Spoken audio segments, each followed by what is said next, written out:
Góðan daginn öll. Við erum öll hjartanlega velkomin. Þetta klukkan sé á slaginu og það svona í anda Guðmundar sem við ætlum hér að heiðra og gleðja í dag. Í tilefni þess að hann að verða 70 ára og ótrúlega nokk, það er reynda mjög ótrúlega, því heldur við sem öll saman við það að Guðmundur einhvern veginn eldist aldrei. Og búin að starfa hér í Þjóðminjasafnið í 4 áratugi. Ásamt Lilju Árnadóttir, þau eru 2 með 40 ára starfsafmæli núna í þessum mánuði hér í Þjóðminjasafninu, sem nú alveg ótrúlega mikils virði, því að í svona stofnum og svona starfsvettvangi er þetta mikilvægt að vinni saman fólk með mikla reynslu og fólk sem kemur nýja áhrif. Og það er þessi töfrablanda sem ég held að skipta svo miklu máli, og það er dásamlegt að sjá okkur öll, vini og samstarfsfólk Guðmundar, og við ætlum að efna til veislu í anda hans. Og það er auðvitað allt sem þið hafið fram að færa í dagskránni í dag, sem er fjölbreytt og endurspeglar fjölbreyttan feril Guðmundar, mikil áköst, mikil áhrif. Og þegar ég var að hugsa til hans í gær og eiginlega alla vikuna, Guðmundur, meðan þú last í flensu, þá vorum við öll að hugsa til þín og hugsa með þakklæti til allra þeirra áhrifa og þeirra ánægilegu samskipta og samstarfs. Ég er búin að vera vinna náðu með Guðmundu þetta síðustu tæp 20 ár hér í Þjóðminjasafninu og búin að fylgjast með hans faglegu áherslum, hans áhuga. Eins og ég segi, hann er svona tæknitröll sem hefur mikinn áhuga á öllum tæknilegum framförum, en leið fagmaður af gamla skólanum, en má orða það svo, auðvitað líka nýja, þar sem maður lögð áherslu á þessa miklu fagmennsku, nákvæmni, hafa allt í röð og reglu, allt í einhvern veginn með góðri yfirsýn, sem að hefur auðvitað verið eitthvað sem hann hefur lagt að mörkum bara í fagmennsku sem snýr á okkar starfsvið okkar allra, hvar sem við störfum, því að auðvitað erum við öll samstarfsfólk, því hvaða hotni eða hvaða rými sem við erum, að þá erum við samstarfsfólk, Guðmundur og hvers annars. Og Guðmundur hafa nú sjálfur gert aðeins grín á því að fatasmekkurinn hans hefði nú aðeins batnað svona náðrunum og myndirnar endurspegli það, við þið verið að dæma það eftir þegar við fáum að sjá myndirnar. Allavega hefur Guðmundur alltaf haft áhuga á nýjungum, en við leið staðið fast í fæturnar, og þess vegna var mér hugsað til þess að Guðmundur væri einn af frumkvöðlunum í Þjóðminjasafninu sem hefði markað djúp spor og haft áhrif til góðs okkar starfsvettvangi. Maður alltaf með glimt í auga, það er það sem kom í huga mér, alltaf jafn áhugasamur, alltaf jafn inspireraður, alltaf tilbúin að hugsa í lausnum. Fyrir það er mjög þakklátt. Það skiptir máli líka að fylgin sér, hefur ekki gefið eftir þegar kemur að því sem honum finnst mikilvægt, engar málamiðlanir, og það er líka mjög gott. Haldið margs þín vöndu vinnubröð, og þú er alveg haldið okkur við efnið, sem er auðvitað mjög mikil svirði, og held þessi ein aðal ástæðan fyrir því að stóru verkefni á borð við Bessastaði verið að sigla í höfn núna líka á þessum tímamótum, sem er auðvitað mjög mikilvægt. Þannig að ég á líka góða minningar frá því tímanu fyrir aldamótin. Þegar ég kom hérna 1986 sem nemi, verið 3 hérna í herbygginu, Guðmundur og Kristín Huld og Þór Magnússon, sem ég hitti mig þá þegar ég var svona að hugsa, þessu er að fara til fornleifafræði, mun maður einhvern tíma að fá vinnu. Og Guðmundur, þetta fyllti mann bara bjartsýni, komin á skrifstofuna hans og ég maður eftir útskortna speglinum og minnisbókunum í snirtilegum stöflum og möppurnar röðum og auðvitað tækjum, líka í röð og reglu, engin tölva komin, merkilegt nokk. Hefði samt alveg verið eftir Guðmundi 1986, en hún kom mjög snemma og ég maður líka eftir ég kom hérna Árbæjarsafn og hann var byrjaður á tölvuskrá á undan öðrum, og það var hérna svartur skjár í stórum klubbi með grænu letri og hann byrjaður að spekulera í tölvuskráningunni. Þannig að þú er alltaf verið skref á undan og ég fyrst og fremst bara afar og ég hugsi í tali fyrir hönd og grallra mjög þakklátt fyrir þetta ánægilega og gefandi samstarf Guðmundur. Og mér langaði til fyrir hönd Þjóðminjasafnsins og hugvistasviði háskóla sem að við tökum því höndum saman. Ég vil þakka líka Ragnheiði og Orra og öllum öðrum sem að koma undirbúningi og Annelísu að málþinginu og samstarfsfólki okkar allra af þessum málþingi og ykkur öllum sem hafi tekið svona vel í að koma og tala sem að ég efast ekki að gleður afmælisbarnið. En mér langaði til þess að færa þér frá okkur gjöf. Þetta er auðvitað stafli af fornleifafræði í þínum anda, en sérstaklega er ég afhendaði bókinni Sigur Guðmundsson af því að, eins og ég sagði áðan, þú ert einn af frumkvöðlunum og með þeim orðum langar mig að færa þér þessa bók.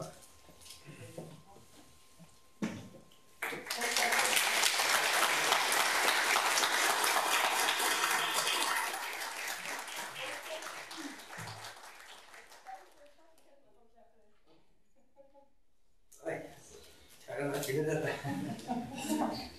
Þú mátt bara skipta eftir þér. Já, kæra þakki fyrir þetta. Það er ekki rétt hjá Margrét þegar við höfum að gera voru komið 12 hérna 1986.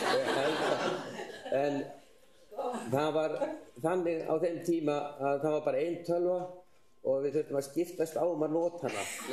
Fornleifadeildin fékk að hafa hana í 3 daga og þjóðháttadeildin í 2 daga. Þannig að hún hefur verið hinum megin í notkun þegar þú komst. Takk fyrir.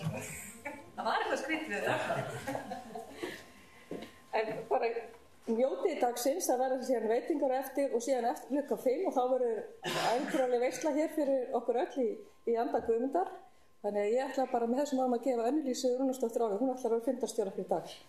Takk fyrir og góða skemmtun.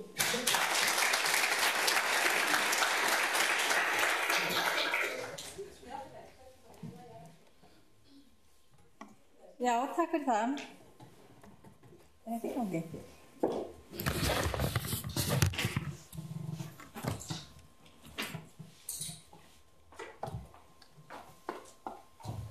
Já, það er stíf dagskrá hér í dag og margir sem að vilja taka til máls, en ég ætla að bjóða okkur velkomin og sérstaklega til Guðmundar til hamingju með daginn. Það verður ýmislegt áhugavert hér á dagskrá, en ég ætla að byrja á því að gefa Ragnheiði Traustadóttur orðið. Hún ætlar að fjalla allar leiðir lágu til Bessastaða. Gjörðu svo vel.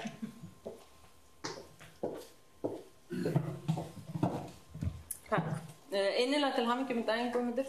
Og gaman að sjá hvað margir vilja vera með okkur í dag og gleðjast yfir áfangunum að verða 70 ára.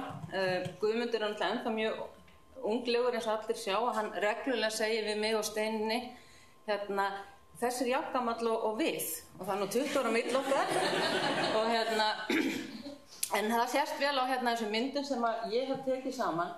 Það er þannig að dagskráin er röð eftir stafrófsröð en ég tók mér það besta leyfi að vera fyrst af því að ég ætlaði nú að tala allar leiðir lágu til Bessastaða og liggja því að leiðir okkar Guðmundar liggja aftur núna til Bessastaða. Ég er nýhafin störf á Þjóðminjasafninu og er að vinna með honum á Bessastaðarannsókninni.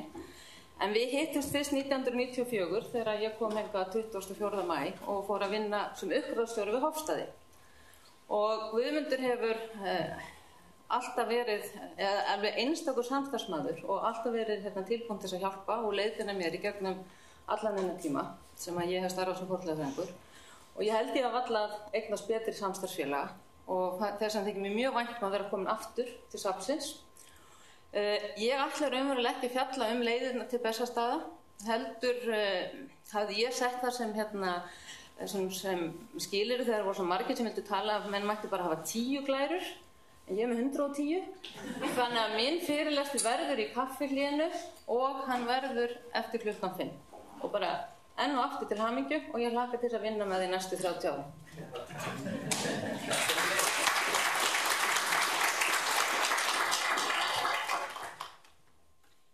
Já, takk fyrir þetta. Það er ljóst að okkur gengur mjög vel að halda tíma með þetta en ég hef nú von á að einhver taki lengri tíma. Næstur pontu er Agnes Stefánsdóttir. Hún ætlar að tala oft veltir lítil þúfa þungu hlassi upphaf nútíma fornleifaskráningar á Íslandi.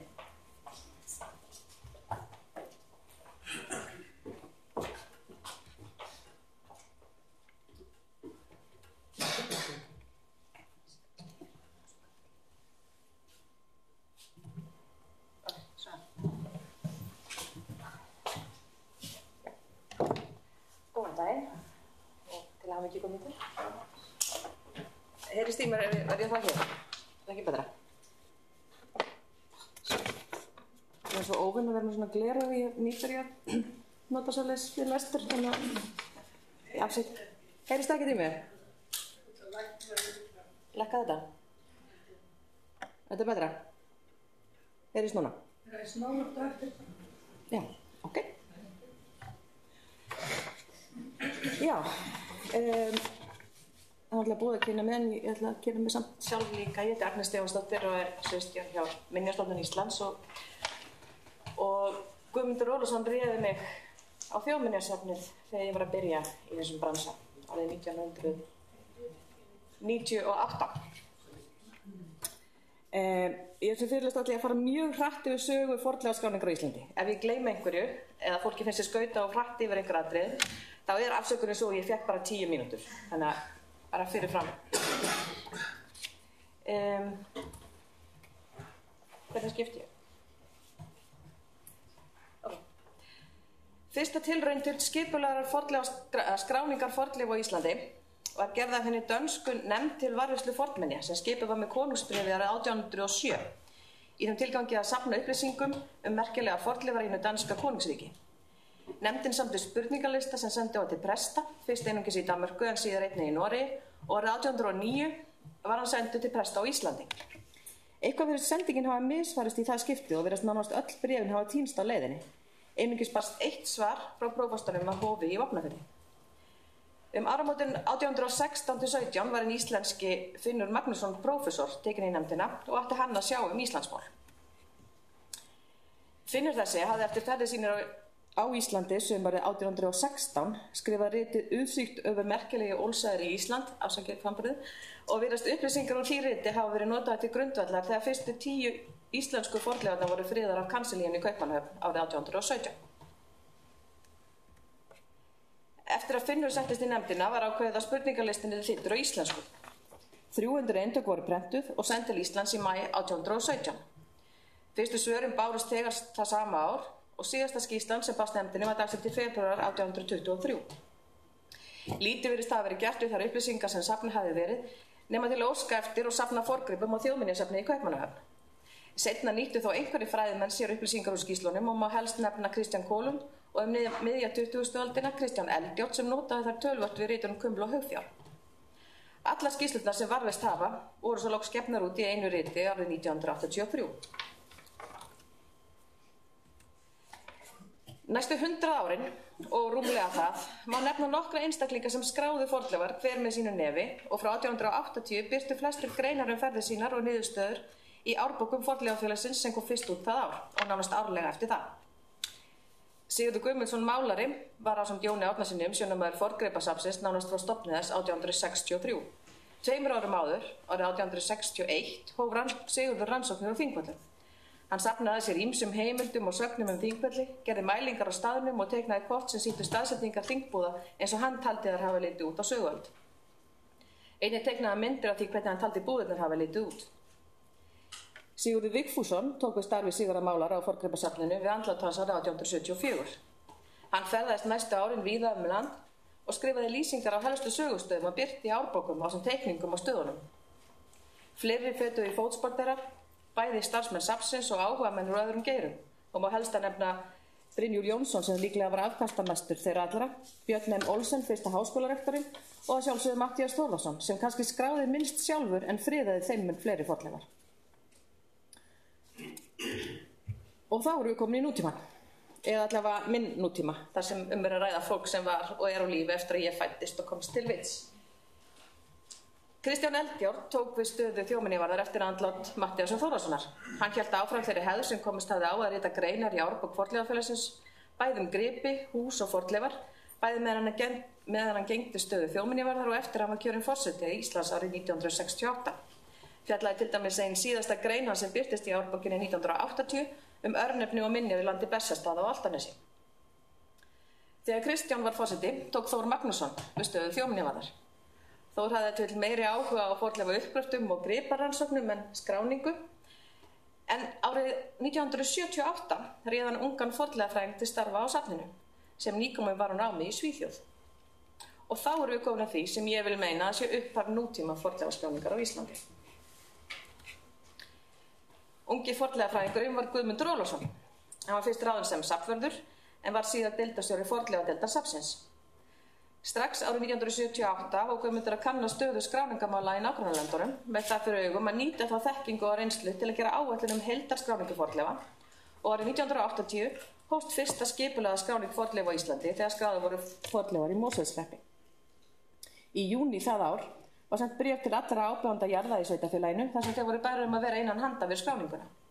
Í framhaldinu fóru svo Guðmundur Ólafsson og Ágúst Georgsson á vettvang til skráningar og síðar fleiri starfsmenn safnsins. Útbúnar voru sérstakar skráningarbækur og prentaðar í nokkuð stóru upplagi. Gerðar voru leiðbeiningar tilhögun skráningarinnar og hvað og hvernig skyldi skrá minjarnar í skráningarbók. Samkvæmt þeim átti meðal annars alltaf að skrá tegund minja, nafn þeirra, legu í landslagi, upplýsingar staðhætti, lýsingu minjana, þar með talið útlit, lögun, uppmælingu, byggingarefni, sýnilegar skemmdir eða spjöll og hverskis gróðurhags á þeim. Þá átti að skrá munnmæli og aðrar heimildir, auk þess að teikna áttu upp minjarnar, ljósmynda og staðsetja á korti. Á næstu árum voru á vegum Þjóðminjasafnsins skráðar fornleifar í alls 8 sveitarfélögum. Yfirleitt kostaði verulegum hluta af sveitarfélögunum sjálfum eða með rannsóknarstyrkjum.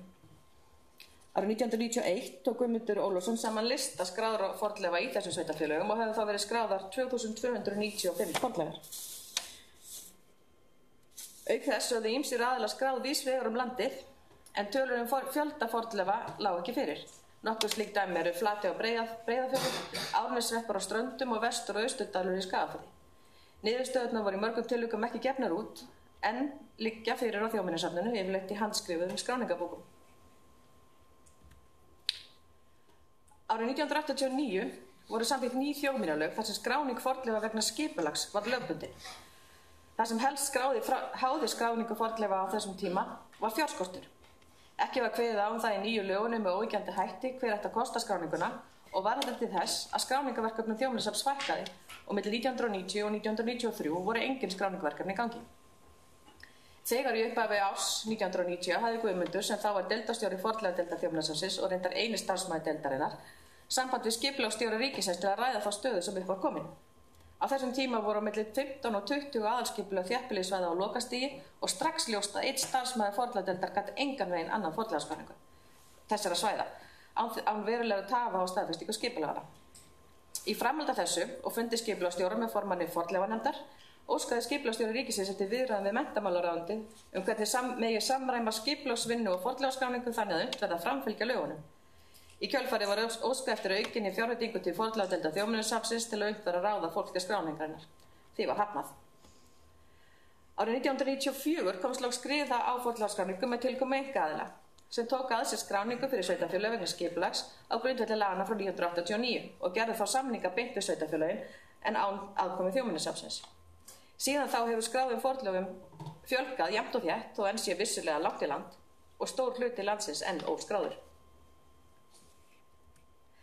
Enn þó verið að nota samskonar grunnaðferðafræði við skráninguna og Guðmundur Ólafsson þróað á fyrstu árum sínum hjá Þjóðminjasafninu. Eins og sjá má til dæmis í vefsjá Minjastofnunar grunnskráningin svo sama og talin var upp í leiðbeiningablöðum með skráningarbókunum frá 9. áratugnum. Þó vissulega hafi tækni og tól þróast og ný tæki og tól þróast og ný tækni sínu notuð við utanumhald gagna. Það er því mín skoðun að upphafsmaður nútíma fornleifaskráningar á Íslandi að öllum öðrum sem að málinu komu ólöstuðum sé Guðmundur Ólafsson og fyrir það ber að takk. Takk fyrir.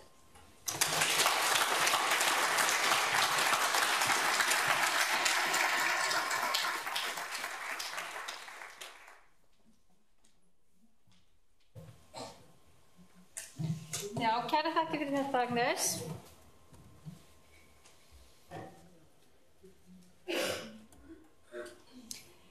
Næst tekur til máls Birna Lárusdóttir undir yfirskriftinni 101 beðaslétta, lautarferð í Ólafsdal.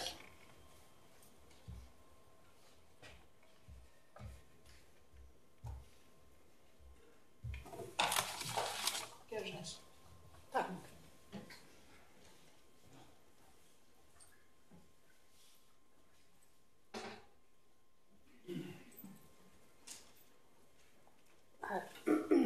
Komið sæl öll og Guðmundur til hamingju með afmælið. Ég sem sagt heiti Birna og fornleifafræðingur á Fornleifastofnun Íslands og hef unnið mest við fornleifaskráningu sem það sem Agnes var að tala um.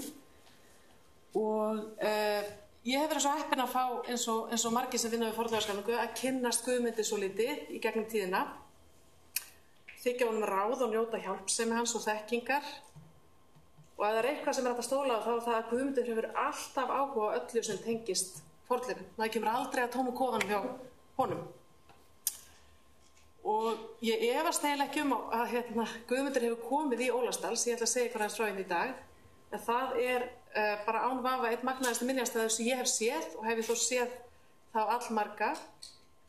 Og ég líti á þetta örstutta innlit í dalinn hérna sem smávegis svona lautarferð. Þannig að velkomin í lautarferð, Guðmundur. Ég stökk hæð mína af gleði fyrir það byrjum 2 árum þegar að Þorsteinn Bergsson hjá Minjavernd hafði samband við mig og bað mig að koma vestur og skrá minjar í Ólafsdal vegna deiliskipulags, en Minjavernd fyrirhugar sem sagt stórfellda uppbyggingu á staðnum. Það stendur sem sagt bæði til að gera upp þetta hús þarna sem sést á myndinni sem er gamalt skóla og íbúðarhús og líka endurbyggja fjölmörg önnur hús sem stóð á staðnum þegar það var með sem mestum blóma upp úr aldamótunum 1900. Og Ólafsdalur er nú þekktastu fyrir búnaðarskóla sem var rekinn þar á árunum 1880 til 1907 af Torfa Bjarnasyni og Guðlaugu Sakaríasdóttur, konu hans, sem að sjást hér þessari myndu öllu heldur minnismerki þau sem stendur í Ólafsdal eftir Ríkar Jónsson. Og þetta er fyrsti búnaðarskóli á Íslandi. Og á þessum tíma risu myndarlega byggingar í Ólafsdal, svo úr var byggð með allt aðra ásýnd en fólk átt að venjast í sveita þetta leyti. Og starf þeirra hjóna og skólapilta sem voru við nám í skólanum á tímabilinu hefur skilið eftir ótrúlega minjar sem eru margar til marks nýja hugsun, tilraunir og framfarir sem þær myndu voru að bresta á í íslenskum landbúnaði, ekki síst fyrir tilstilli frumkvöðla eins og Torfa. Í Ólafsdal er ofgnótt af alls konar minjum. Man sundlar næstum að horfa á alla minjarna sem þarna. Ég tala ekki ef maður á að skrá þær allar, því það heljarinnar starf. Og það raun kraftaverk að hafa ekki meira verið eyðilagt við búskap þarna á staðnum heldur en raunin er. Og það er eiginlega bara þetta túnsvæði sem er afmarkað þarna með rauðu sem hefur verið sléttað út með vélum og traðir heima bænum eyðilegar við það líka sem voru það sem vegurinn er sem að ennþá sést. En sem það var búið í Ólafsdal langt fram eftir 20. öld. Það eru margar tóftir á staðnum, til dæmis þessi stæðilega fjóstóft sem er úr tilhögnu gróti og samanlimdu og stendur á öllu leyti, vantar bara þakkið. Þarna eru túngarðar, nátthagar, upplaði kerruvegir, bæjarlækur sem rennur í handgröfnum skurði í áveitu og það er þessi lækur sem sést þarna sem liggur heimundir fjósvegginn og bæinn. Og svo er gríðarlega mikið þarna af beðasléttum. En beðasléttur eru raunverulega helsta einkennið á þessu menningarlandslagi þarna næst skólanum. En beðagerð var talsvert notuð aðferð til að vinna tún á þessum tíma. Það var rist ofan af, flægið lagað til og mynduð áfull beð með rásum á milli. Þannig að vatn átti greiða leið frá beðunum og það var minna þetta á kali og meiri spretta. Og allt verður auðvitað unnið bara með verkfærum og þess má geta að það var smiðja í Ólafsdal sem afkastaði miklu í verkfærasmíð og þar var líka smíðað ýmislegt annað, til dæmis hjólburur og agtíi. Það verður víst að bíða betri tíma, Guðmundur, að lýsa 101 beðasléttu í smáatriðum og raunar eru þær talsvert fleiri en titillinn hjá mér segir til um. En í stuttu máli eru þær af öllum stærðum og gerðum. Þarna sjá sléttur sem eru mjög greinilegar rétt hjá skólahúsinu og hér sjást fleiri dæmi. Þar eru í stuttu máli stuttar og langar, krappar og ávalar í halla og á sléttlendi, á harlendum völlum og í mýrlendum dældum og þetta er allt til vitnis tilraunastarfsemi og að líkindum hafa ekki allar heppnast jafnvel. Nátthagar eru allmargir í Ólafsdal líka, en í þeim voru kvíær hafðar á vorin til að auka sprettu með áburði, semst með tæðslu og annars hefði tæðin alltaf bara dreifst út hagana.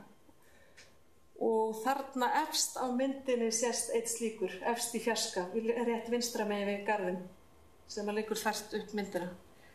Þess má geta að Jón Bjarnason, alþingismaður sem bjó í Ólafsdal á undan Torfa, er fyrsti nafngreindi maðurinn á Íslandi til að gera nátthaga eða fjárbæli eins og þau voru kölluð þá og það má velta fyrir sig hvort að Torfi hafi fengið hugmyndina þaðan. Sunnan við túnið eru einstakar minjar iðnað, það er grunnur undan svokölluðu tóvinnuhúsi, þar sem var ullavinnsla og ekki bara fyrir Ólafsdal, heldur fyrir alla sveitina.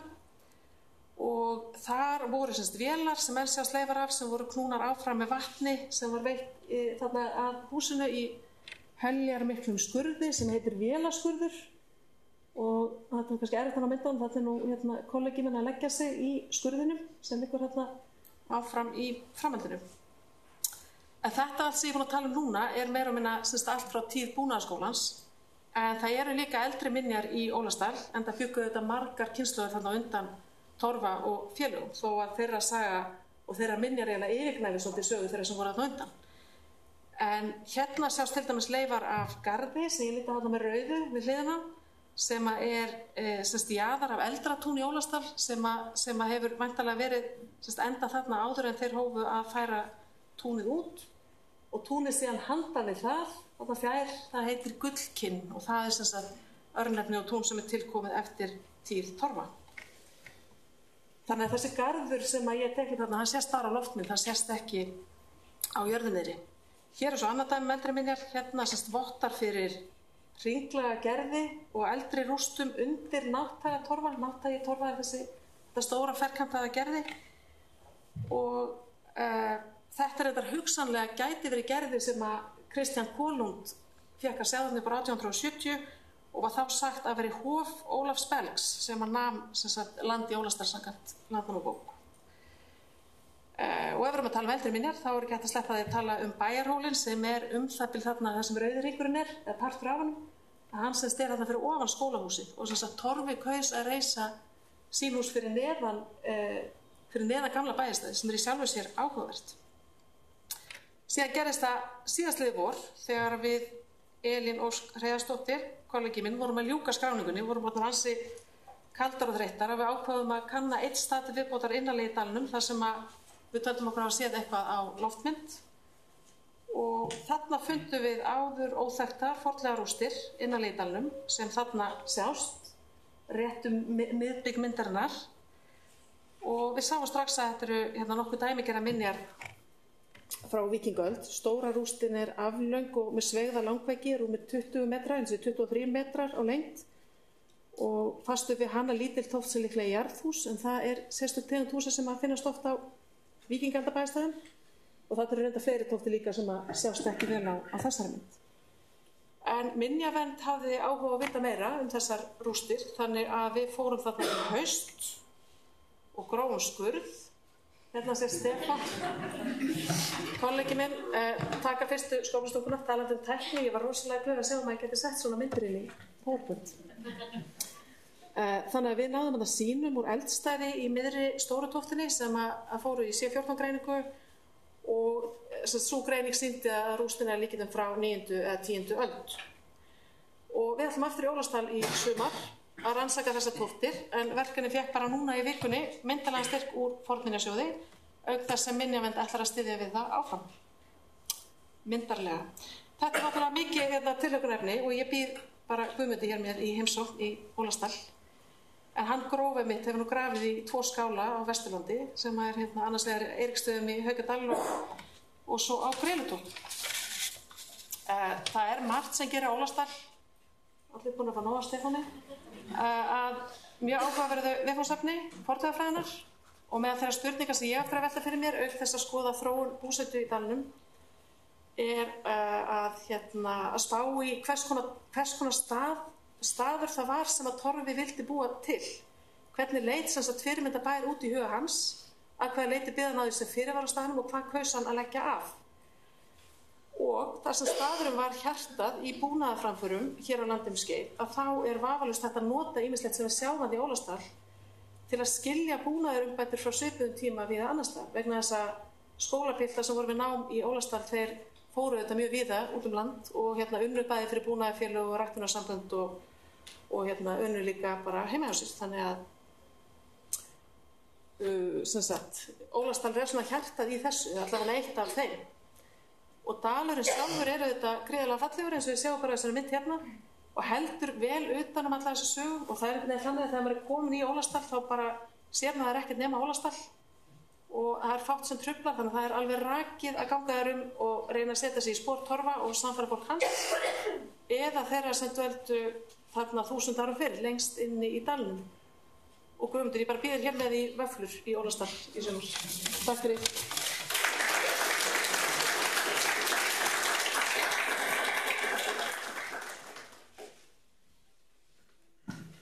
Já, takk fyrir þetta. Þetta hljómar spennandi staður og vona einhverju hafa tækifæri til að kíkja þarna. Næstur á mælendaskrá er Gavin Lucas. sem ætlar að segja okkur aðeins frá Litlabæ. Yfirskriftin hans erindi A Fisherman's Cottage from the Early 20th Century in Seltjarnarnes.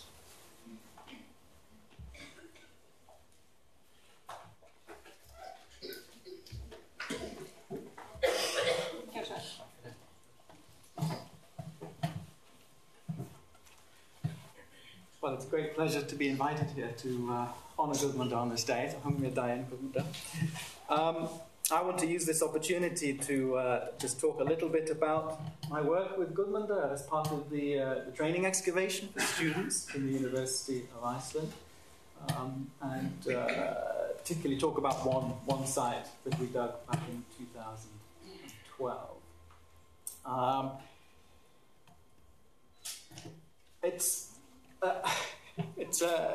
It was an interesting collaboration. It wasn't just an institutional collaboration between the National Museum and the University of Iceland. It was also very much a personal collaboration. So it was a chance for me to get to know Guðmundur a lot better, particularly in a professional capacity. And working with him every summer was a great eye-opener and a great pleasure. And I think one of the most interesting aspects of our collaboration was how old-fashioned Guðmundur made me feel when it came to doing excavations. I remember on the first time we worked together, I turned up with papers and pencils, and Guðmundur had total stations and computers. Admittedly, it doesn't take a lot to make me look old-fashioned, but I think this really speaks to Guðmundur's character and his ability to embrace new ideas and new technologies, particularly in relation to field methods and techniques and so on. But enough of that. Let me talk a little bit about the projects that I was working with Guðmundur on during our collaboration. We took the students out to Seltjarnarnes to excavate at various sites. Initially, when I first started, we were working at Nestover for 1 year in 2010. But then in 2012, we moved to a site which I'll show in a second. This is a blank zone in the field, cottage I'll talk about. We worked there for 1 year, and then currently we moved later down to Moorcote, which is here. You can see the excavations here going on. So we jumped around the area quite a little bit. But as I say, I'm going to talk mostly about this site here, which is Litlabæ. This is the rough location of it. So this is the location of the area. It was from records we know it was basically established in the beginning of the 20th century, around 1900, and it was occupied for about half a century. It was recorded as a turabooth, basically a fisherman's cottage. This is our excavation area here, and this is a small little open boundary of the area. And it also had one of these circular enclosures which dot Seltjarnarnes for those who know the area, but we didn't explore that, not in this season. Our work mostly focused on the area of the house, of the fisherman's cottage itself. Now it was an interesting move going off the mound of Ness as well, because it provided a much cleaner site for students to get experience on an excavation. It was quite a simple site, but it also, of course, for me personally, was interesting because of my interest in later periods in archaeology. And I'll talk a little bit about the relevance of that at the end. So this is an aerial shot of the excavation. What we have here is the main foundations of the cottage, of the house, and then a cess tank behind it at the back with a pipe leading up to it.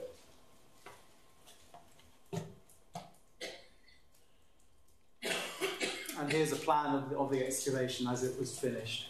So the main structure was a stone cellar basement. There was a wooden house basically on top of this structure, with a cellar basement in the middle and then outshots on either side. Unfortunately, I haven't been able to locate any contemporary photographs of the building. They must exist out there somewhere. I just need to search harder. So at the moment, all we have is this footprint of the building, and certain constructional details about it.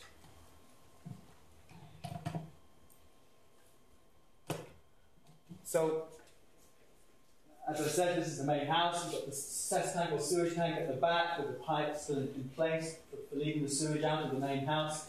And then we also we didn't excavate too much of the inside of the building. It was really fairly clear what was going on here. But we did cut a little trench into one of the side areas of the wings of the building to expose the foundations of the structure. And as an aside, in the course of that, we found an earlier turf structure lying underneath it. So there's early remains underneath this building, but we don't quite know the nature of them. And here's just the ground view, so you can see the nature of it. So this grassy area in the middle is not a little garden. It's just the area, the cellared area, which we didn't completely excavate. We just covered a portion of it, so you can see roughly what the nature of the site was like. Now, architecturally, this site was quite simple. There's not really much one more can say about it. Most of the interesting stuff is gone. The wooden superstructure that was there has all disappeared. All we have is the foundations. But what really comes out of a study of a site like this is the artifactual material that you recover during the excavation. So I'll talk a little bit about that towards the end to close up. Yeah, this is just another side picture of the cess tank made out of concrete.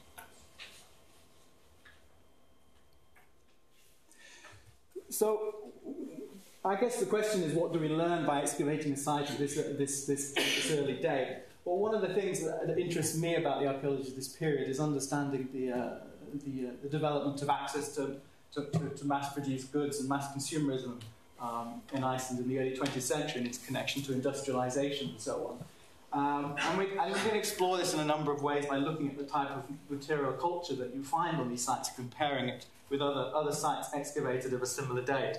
So here I'm just going to end by comparing some of the material we found from the site, which is this one over here, with other sites of a similar date. This is Thorpith, the village on the other east end of the island, the village that I excavated a few years ago, some middens, and then Kuavik, the trading station in the northwest, which I excavated with Brynja Lárusdóttir several years ago. And that's been put into two different phases. And I guess one of the things you can start to explore is the different timings and access to modern services and modern goods and mass-produced goods as well on these sites in the early 20th century, and what that reflects in terms of the status of the site and its access to these goods. And so this is a really simple example of window glass and the proportion of window glass you find at these different sites. I'm not sure this actually tells us much beyond the fact that actually this site we excavated the structure, whereas this site are all midden sites. So the predominance of window glass on this site is probably just saying something about the location of the excavation rather than the fact that the fisherman's cottage had a lot more windows than these other sites I'm talking about. So, and I'm just going to go through a couple of these graphs just to show some similar examples. You can explore other aspects of the material culture as well. The presence of cast iron stoves, presence of electricity through electrical insulators and other artifacts, and other kind of more mobile electrical goods, battery cores and things. And again, you can start to play around with what these differences actually mean on these sites and what it says about their access to modern consumer goods and services. And then lastly, things like packaged food and drinks, which is another interesting dimension here.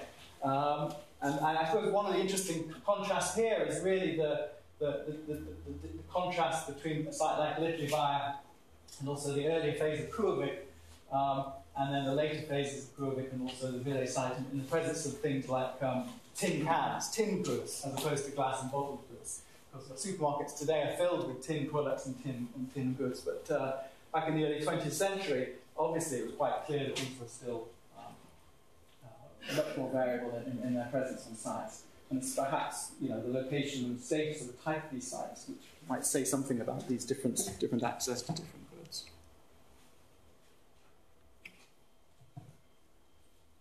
And then lastly, some just brief comments on pottery as well, and what pottery can tell you about people's investment in domestic goods.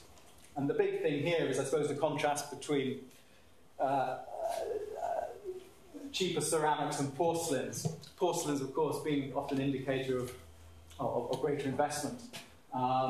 And I think this pattern here is very typical for 20th century. The proportion of what I call refined earthenwares and porcelains is about 1/3 to 2/3. And that's fairly typical once you get into the 20th century. But prior to that, porcelain is much rarer, much less common.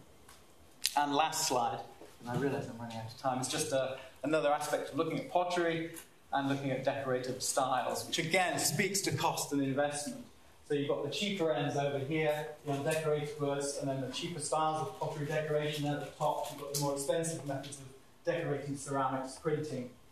And again, you can play around with different quantities of these occur on sites, and what that tells you about people's investment in ceramics and how much income they had and how much income they were prepared to spend on ceramics.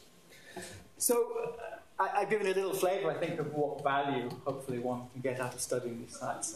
But I'd just like to say thank you again for all my years of working with Gudmundur. Thank you.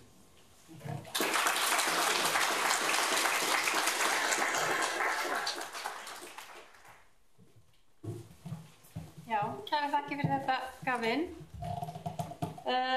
Næsta dagskráni Hildur Gestsdóttir sem alltaf að tala beinagrindur frá Bessastöðum. Gjörðu svo vel. Takk fyrir.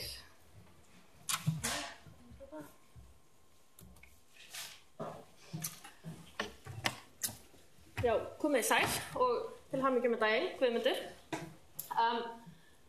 Við erum auðvitað hérna í dag til að heiðra Guðmund, en ég hins vegar mjög sjálfhverf og ætla því að byrja fyrirlesturinn með mynd af sjálfri mér sem var tekin fyrir fáeinum árum á Bessastöðum. En Guðmundur réði mig í vinnu þar, fyrsta fornleifa verkefni sem ég var, þegar ég var annars ásneimi fornleifafræði og vann ég á Bessastöðum í nokkur ár og ég þá mjög þakklátt Guðmundi að hafa veitt með þetta tækifæri að komast inn í þetta fag og þakklátt fyrir að fá að koma hingað og vera með ykkur í dag og tala sem sagt beinagrindirnar frá Bessastöðum. En fyrir það sem ekki vita þá ég mannabeinafræðingur. Afsökunar, þetta stórlega upp á PDF-skjali, þetta ekki mjög góð mynd, en þetta sem sagt uppdráttur af uppgröftunum á Bessastöðum sem þetta svo stærsta framkvæmdarannsókn sem hefur verið unnin á Íslandi. Og í upphafi rannsóknina þá var verið að vinna töluvert á svæðum sem sagt kringum kirkjuna. Og þetta svona 1988 og við þær rannsóknir kom í ljós mikill fjöldi grafa og þegar ég sá titilinn og erindi hjá Birnu og Lísabetu sem eru báðar með svona 101 þema þá freistaði ég var ég að hugsa hvort ég ætti að kalla þetta 101 beinagrind frá Bessastöðum. Ég ofta að segja Hofstað rosalega ofta því ég oftast að tala beina frá Hofstöðum. En sem sagt, ef ég hefði gert það þá hefði ég verið að ljúga af því að þetta eru bara 18 beinagrindir sem eru til frá Bessastöðum. Og það þetta vegna þess að það var ekki verið að grafa upp grafir nema þær sem þurfti að fjarlægja vegna framkvæmdana. Rosalega ískur. Þar sem þetta eru bara 18 beinagrindir, þá lítið hægt að nota þær til að segja eitthvað svona heildstætt staðinn. 18 beinagrindir úr kirkjugarði sem var í notkun í mörg 100 ár og ennþá í notkun. Þannig, en fyrir nokkrum árum síðan þá gerði ég svona meinafræðilega greiningu á þessum beinum sem hluta af stærra verkefni þar sem ég var að skoða bara svona heilsufarsögu Íslendinga með því að skoða þau beinasöfn sem til eru og hef svo sem lítið gert við þessi bein síðan þá, þannig að það er mjög gaman að geta aðeins sagt frá það. En sem beinin, flesta beinagrindirnar eru þannig frá svæðinu, svæði 9 sem frá 19. öld og svo 4 hérna neðan við kirkjutröppurnar sem eru frá því fyrir 1780. Þannig að það þetta líka, þessar örfáu beinagrindir eru ekki frá sama tíma. Þannig að það sem ég ætla að gera núna, ég er búin að segja þó að þetta sé lítið safn, þá eru rosalega mörg skemmtileg svona meinafræðileg tilfelli innan safnsins og ég er sem sagt búin að setja fjöldamörg hérna inn og ætla bara að tala þangað til að analýsa segir mér að hætta, þannig að við sjáum hvað við komum langt inn í efnið. Ég finnst ég verða alltaf skyldur þegar að tala þessu svona seinni tíma söfn að byrja því að tala tannskemmdir. Sjáðu hérna, ljóð tannskemmd og ígerð komin í beinið. Þetta svona lýðheilsuparturinn af fyrirlestrinum, af því í íslenskum beinasöfnum sjáum við í rauninni ekki tannskemmdir fyrir en þegar komið svona fram á 18-19. öldina og sem sagt innflutningur og sykri hefst. Þannig í gömlu beinasöfnunum, miðaldarsöfnunum, þá bara sérst ekki tannskemmdir. Þannig að hérna, ekki borða mikinn sykur. Þó að safnið sé lítið, þá það sem sagt, það ákveðin hlutur sem einkennir þetta beinasafn. Og það hvað rosalega mikið af tilfellum af sem sagt svona meðfæddum breytum í sem sagt ásbeinum, í sérstaklega hryggjarliðum en einnig rifbeinum. Þetta eru sem sagt allt breytingar sem má rekja til eitthvað svona eitthvað sem gerist á fósturstiginu sem veldur það að beinin myndast ekki eðlilega. Hér eru 4 dæmi og þetta allt dæmi einhverju sem í rauninni höfðu ekki haft nein áhrif á fólkið í lifanda lífi. Þarna efst til vinstri þá sem sagt fyrsta hálsliður sem hefur ekki sameinast, þetta á að gerast í barnæsku. Þetta rosalega óalgengt að sjá þetta. Efst til hægri, þar eru með spjaldhrygg og neðsta lendalið sem sagt hefur ekki sameinast, mænuhöll, þá rauninni opið inn í þar sem að hérna, inn í, ekki mænan liggur ekki svo djúpt. Þetta hérna, stundum sér maður þetta langt upp eftir hryggnum. Í þessu tilviki hefur þetta bara neðst í mæninu og hefur ekki neinn áhrif. Hér til vinstri, neðri, þá sem sagt svona hönnunargalli í spjaldhrygg, þar sem að helmingurinn á efsta spjaldhryggslið heldur að sé lendaliður. Og svo neðst sem sagt rifbein sem hefur myndað 2-faldur haus hérna á öðrum endanum.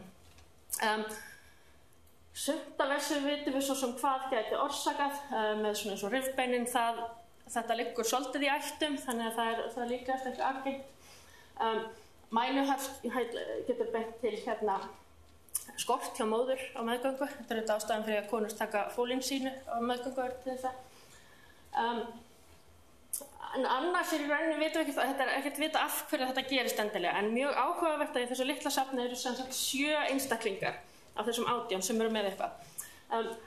Eitt sem svona getur tengt svona breytingar, en ég ætla ekki að fara sem sagt að staðhafa hér, en bara svona sem sagt áfengisneysla móður á meðgöngu, sem sagt hérna fetal alcohol syndrome svo kallaður, getur sérstaklega svona þegar breytingarnar eru í efri hluta sérstaklega hálsliðum. Ég er samt ekki að halda því fram að áfengisneysla mæðra á Bessastöðum hafi verið mikil á þessum tíma. En sem ég segi, þetta eru svona tilfelli þar sem að hérna fólk hefur nú varla vitað af þessu, en svo eitt tilfelli sem mjög áhugavert frá Bessastöðum og það þessi kona, þessi myndirnar sem ég er að sýna eru bara skráningamyndirnar sem ég tók og ég hef verið mjög svona passasöm upp á að taka ekki margar myndir, þannig að ég beðst afsökunar hvað þetta. En sem sagt hálliður þessi kona er með hállið sem sem sagt á fósturstigi, þá myndast liðbólurinn upp úr sem sagt fyrst 4 og svo sem sagt svona pörtum sem sameinast og það sem getur gerst er að það verður eitthvað röskun sem að orsaka það að helmingur af liðbólnum myndast ekki. Og þá í rauninni, hér, þá vantar í rauninni helmingin af liðbólnum hér. Sem að veldur að það er rosalega mikil hryggskekkja til hliðar, hún hefur með 90 gráðu horn á hryggnum. Þetta situr á 7. brjóstlið, þannig að þetta er svona miðbygg brjóstsins hefur hún verið með mikla hryggskekkju til hliðar og maður sjá hérna á rifbeinunum að þau eru all afmynduð. Fótleggirnir á henni eru eðlur, hún greinlega geta gengið og geta farið en hún er svona 25 ára þegar hún deyr. og ekki ólíklegt að þessi mikla svona skekkja í hryggnum hafi haft áhrif á líffæri og því líkt og hugsanlega þetta sé tengt því af hverju hún lést svona fyrir aldur fram. En aftur af hverju svona gerist erfitt að segja til, en mjög áhugavert hvað mikið svona þessa raskanir í miðbygginu. Því miður þá sem sagt beinagrindin númer 11 var ekki í upprunastöðu. Þetta svona skröf sem hafði verið raskað og hún í þessari hrúgu hérna. Það hefði þetta verið rosalega mikilvægar upplýsingar að fá sem sagt, meira hana ef við þetta séð hvernig hún lá í gröfinni. En þetta típist, það alltaf mest spennandi hérna beinagrindina sem þarf að raska við. Það var 1 mínúta. Þá klárum við þetta bara hér á sem sagt beinagrind nummer 8 sem liggur þarna við hliðina. Þetta barn sem svona 13 til 18 ára, trúlega svona nær 14 ára þegar hann lést. Og hann með sem sagt svona bein- og brjóskæxli osteosarkómu víðsvegar í líkamanum. Myndin sé líka vandmynd af rifbeini. Mikla breytingar á hnjám og ökklum. Ég veit ekki af hverju segja hann, ég get ekki kyngreint barnið. Og hefur verið sem sagt mjög lágvaxinn. Við getum ekki mælt líkamshæð barna, en við notum lengd leggjarbeina til þess að áætla aldur og sem sagt lengdin á leggjarbeinum áætlar aldurinn mun lægri heldur en aðrar aðferðir sem bendir til þess að hefur verið ekki verið svona lág með við jafnaldra. Og það sem ég svona sett fram sem mjög svona ekki örugga greining þessi það sem heitir hereditary multiple exostosis. Sem sem sagt erfist frá foreldrum. Ef annað foreldri með þennan sjúkdóm þá svona 50% líkur að barnið fái. Og þetta ekki mörg tilfelli af þessu sem hafi verið birt fornleifafræðilega, þannig að þetta einstaklega áhugaverð tilfelli og hún þarf eiginlega svona að fara að skoða þessa beinagrind aftur. En það sem allt þetta gerist segir að alltaf þegar maður fær svona pínulítinn glugga eins og þessar 18 beinagrindur veita manni inn í Bessastaðasafnið þá hlegja maður manni í fingurnar að komast í meira. Þannig að ég myndi ekki að segja nei við frekari rannsóknir á Bessastöðum. Kemur þú ekki bara með það? Það ætla ég að segja sér lokið. Takk fyrir.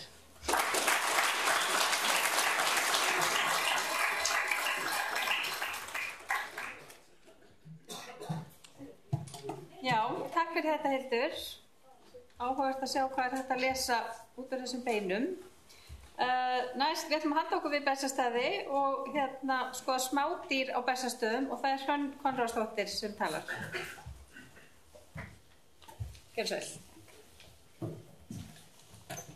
Nei, sæli blessuð og til hamingju með daginn, Guðmundur. Mér langaði til að byrja með smá sögu af því hvernig ég kynntist Guðmundi. Þegar ég byrjaði í náminu í fornleifafræði þá satt Guðmundur stundum með okkur í tímum og mörg okkar, allavega ég, litum á hann sem bara einn af nemendunum. Eftir prófi í Víkingaralda fornleifafræði þá stóðum við nokkur fram á gangi og vorum að spjalla prófið og hann spyr hvernig hafi gengið. Og ég svaraði nú að ég var nú ekki alveg viss með krossaspurningarnar og þá segir Guðmundur, já, svarið var oftast sé. Ég man að ég hugsaði það voðalega mikill besserwisser þessi. Vandræðalegt fyrir mig. En ég ætlaði aðeins að tala skordýragreiningar á Bessastöðum. Halda aðeins áfram með Bessastaði. Bessastaðarannsóknirnar stóðu yfir á árunum 1987 til 96 og Guðmundur stjórnaði stóran hluta af þessum rannsóknum. Á þessum árum komu margir erlendir sérfræðingar að rannsókninni og meðal þeirra voru sérfræðingar í skordýra fornleifafræði, sem eins og ég. Nú verið að vinna útgáfu á þessum gögnum og var ég fengin til að íslenska og túlka hluta af þessum rannsóknum þar að segja þeim sem hafa ekki verið útgefnar ennþá. Hérna ætla ég samt bara að stikla á stór... Hvernig setja ég næstu? Já. Hérna ætla ég samt bara að stikla á stóru sögu rannsóknanna. Paul Buckland var þar aðalsprautan og hans undirlagi voru tekin sýni árið 88 á svæði sem heitir U12 sem gæti hafa verið á myndinni hérna hjá Hildi. Mér datt ekki í huga að setja mynd af því hjá mér. En hérna, já, það var tekin sýni þar af því að þar var mjög góð lífræn varðveisla. Greindi hann ásamt doktorsnemanum John Sadler síðan bjöllu og sníkjudýraleifar en fékk Peter Skidmore til að greina tvívangjur sem frekar óvenjulegt að þær séu greindar líka. Það mikið mál og fáir sem geta gert það. En já, í kjölfarið var gefin út grein í Norse and Later Settlement and Subsistence bjölluleifarnar og dýrabein. Og John Sadler skrifaði síðan bjöllu- og sníkjudýraleifarnar í doktorsritgerð sinni. Tvívangjurnar voru ekki með í þessari grein, en það líklega ekki búið að greina þær á þessum tímapunkti. Þá kom út skýrsla Skidmore tvívangjurnar í Bessastaðarannsóknum 2 í skýrslu Guðmundar. Þegar skálinn sem fannst á Bessastöðum var síðan grafin upp 93 var gólfið hans skipt upp í reiti og tekin sýni úr öllum reitunum sem síðan var fleytt og skordýraleifarnar tíndar úr. Buckland greindi síðan skordýraleifarnar úr þessum reitum en þær rannsóknir fóru ekkert lengra og liggja óútgefnar sem listar. Ætlunin núna að gefa út niðurstöður allra þessar rannsókna á íslensku og túlka þær upplýsingar sem komu úr rannsókninni á góllögunum. Hérna ætla ég þó aðeins að tala rannsóknirnar á mannvistarlögunum frá 88. Þar vantaði upp á að taka saman niðurstöður bjöllu- og sníkjudýrarannsókna annars vegar og tvívangju hins vegar til að fá heildarmyndina af þessum mannvistarlögum sem skoðuð voru. Að þessu sinni voru tekin sýni úr 8 mannvistarlögum. Það elsta, sýni 10, það var undir gjósku frá 1226. 2 voru ofan á henni og undir 1500 gjósku og 5 voru ofan við þá gjósku. Eitt af þeim var nálægt gjóskunni en ofan við það voru tekin 2 gólflög og síðan 2 ruslalög ofan við gólflögin. Ég ætla bara að fara snöggt í gegnum niðurstöðunar og þessi skífurit sem að sýna sem sagt búsetur svæði skordýranna sem hafa verið greind úr þessum sýnum. Förum fyrst í sýni sem frá 10. til 12. öld. Það sem vekur helst undrun í elsta laginu, eða sýni 10, mikill meirihluti af tvívangju sem lifir í skít, alætna og því aðalega í mannaskít.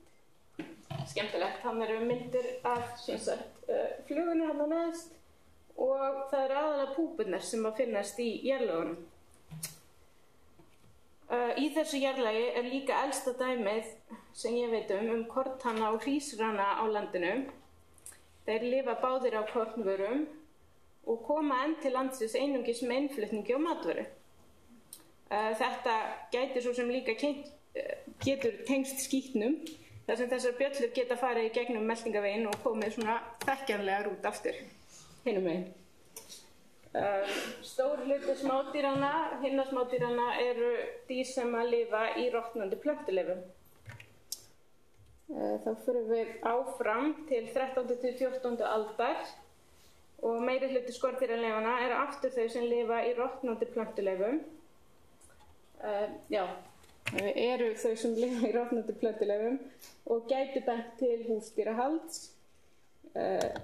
Og myglandi heis og svoleiðis. Áhugavert í þessum sýnum þar eru líka sníkjudýr hjá mönnum og kindum og í öðru þeirra eru aftur dýr sem lifa í kornvörum sem benda til innflutnings, áframhaldandi innflutnings á einhvers konar kornvörum. Áfram höldum við til 16. aldar. Þar eru aftur mygluvinarnir sem eru algengastir en mikið af sníkjudýrum, aðalega mannalúsum sem benda til þess að vera að þetta geti verið innan úr húsi eða útkast eða eitthvað svona komið úr textíl eða einhver svoleiðis. Mannalúsin lifir bara í sólarhring án mannsins Þannig að þetta er innan hús allavega. Svo förum við í gólflögin sem eru fyrir 16. öldar eða síðar. Þau koma aftur töluvert óvart. Stór hluti þeirra tegunda sem finnast þar í þessum gólflögum lifa í, þetta er svo svona, kannski fara svolítið hratt í þetta, en þarna eru búsetusvæðin undir og stór hluti þeirra eru dýr sem lifa á þurrlendi við vatn, graslendi, náttúrulega tegundir sem ekki endilega innandyra. Ofan við gólflögin voru þessi ruslalaug og þau líta út fyrir að geta verið úr útihúsum, þar sem mikið er af rotnandi plöntuleifum eða heyi, aftur mikið af miklu vinum, eins og ég kalla á. Þetta getur verið útkast úr húsum, úr útihúsum.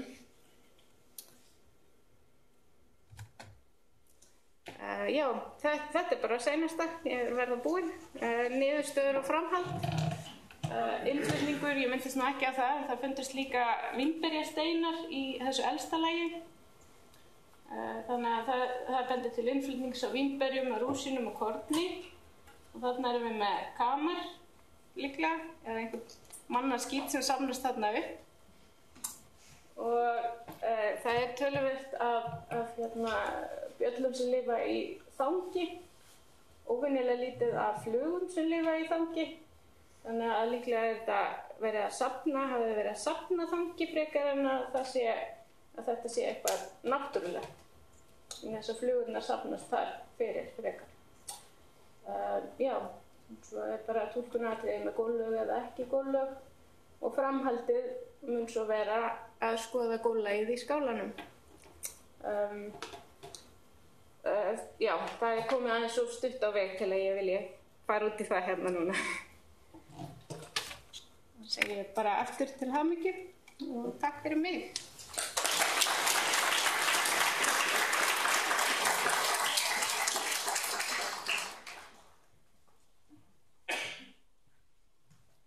Já, takk fyrir þetta Hrönn.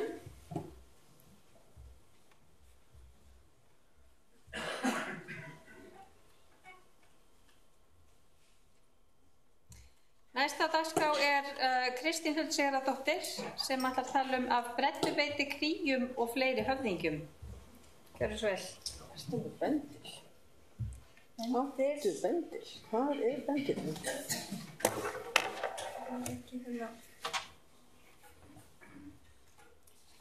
Ég ætla að byrja með að leitar að bendli. Guðmundur, Ingigerð, Níls Kjartan, góði gestir. Það er ýmislegt annað en fornleifafræði og safnavinna sem kemur í huga minn þegar ég hugsa til hans Guðmundar.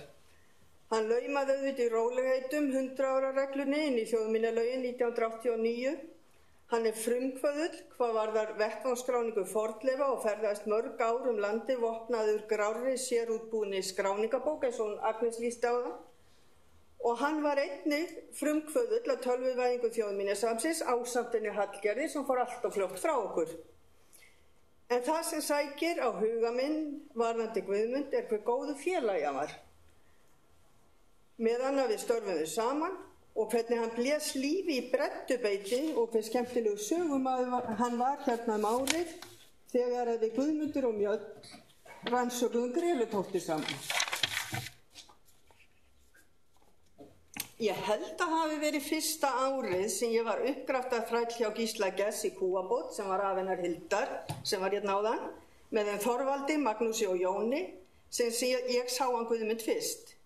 Ég man að ég bar mikla virðingu fyrir unga alvarlega fornleifafræðingnum sem mætti á staðinn ef ég var rétt með Sveinbirni Rafnssyni, þú leiðrétti mér eða rátt. Kannski var það Elsa sem þú komst með eða bara þau bæði, man það ekki.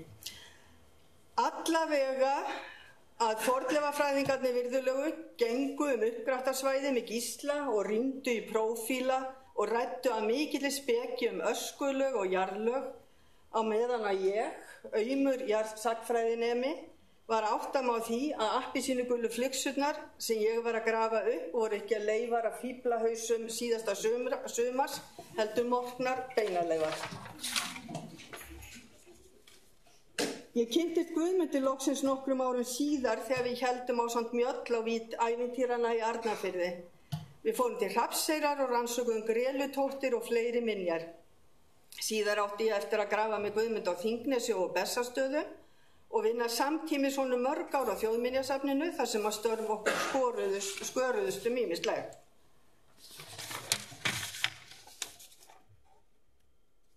Eitt af fyrstu árunum sem við unnum saman á safninu héldum við til Bergen á ráðstefnu til að kynna okkur þær aðferðir sem tíðkuðust þá við að tölvuskrá safngripi og ljósmyndir. Þegar að heim var komið var reynt að útbúa skráningakerfi sem byggði á kanadísku kerfi sem að kollegar okkar á Norðurlöndum voru að horfa til á þeim tíma og það var auðvitað Guðmundur sem var að gera það en ekki ég þegar við komum heim.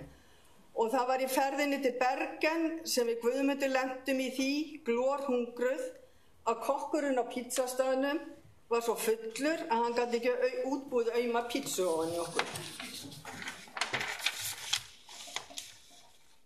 Fyrsta sumarið sem við unnum saman á alltaf sérstakann stað í huga mínum og hjarta.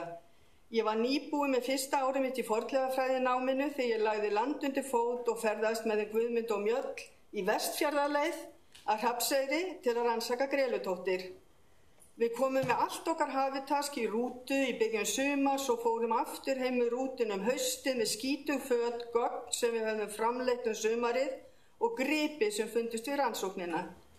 Þetta var sumarið sem Mjöll lenti í að elta ranga líkfylgd og sumarið sem vesalins kríungarnir, nágrannar okkar, voru vængstýrðir í óþökk okkar. Þarna krupum við sumarið inn í miðju kríuvarpi og urðum öll nokkuð færi átt okkur á sálfræði og herkænsku kríjana sem dældu svæðinu með okkur. Þær skipulögðu úthugsaðar árásir á okkur í hvert skipti sem við reistum okkur upp úr greftrinum. Kannski voru þær á máli hjá Þjóðminjasafninu til að halda okkur að verki sem hefði nú verið fjandi snjallt hjá Þór.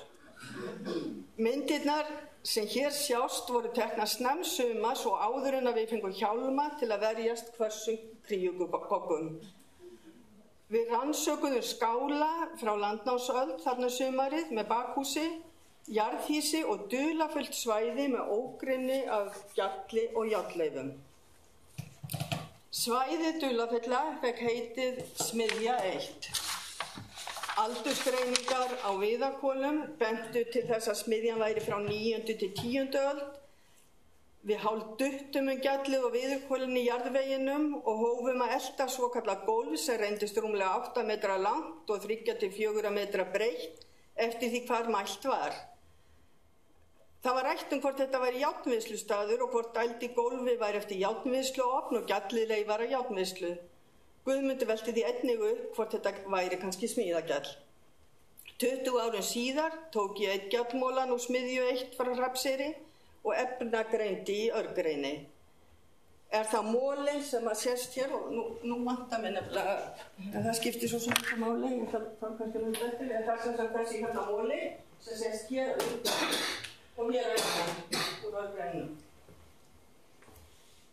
Niðurstöður efnagreiningarinnar benda til þess að smíðajárn sé að ræða í þessu tilfelli Guðmundur sem tilkynnst ég með. Smásjárrannsóknirnar leiddu í ljós mikið magn af járnoxíði með fínum fösum af gleri, járnsílikati og járnoxíði og þar sem að það var mun meira af kalsíum í þessu móla heldur en af mangani að þá bendir það frekar til smíðajárs heldur en til járnvinnslu. Nei, ég ætla að segja smíðagjalds heldur en til járnvinnslugjals.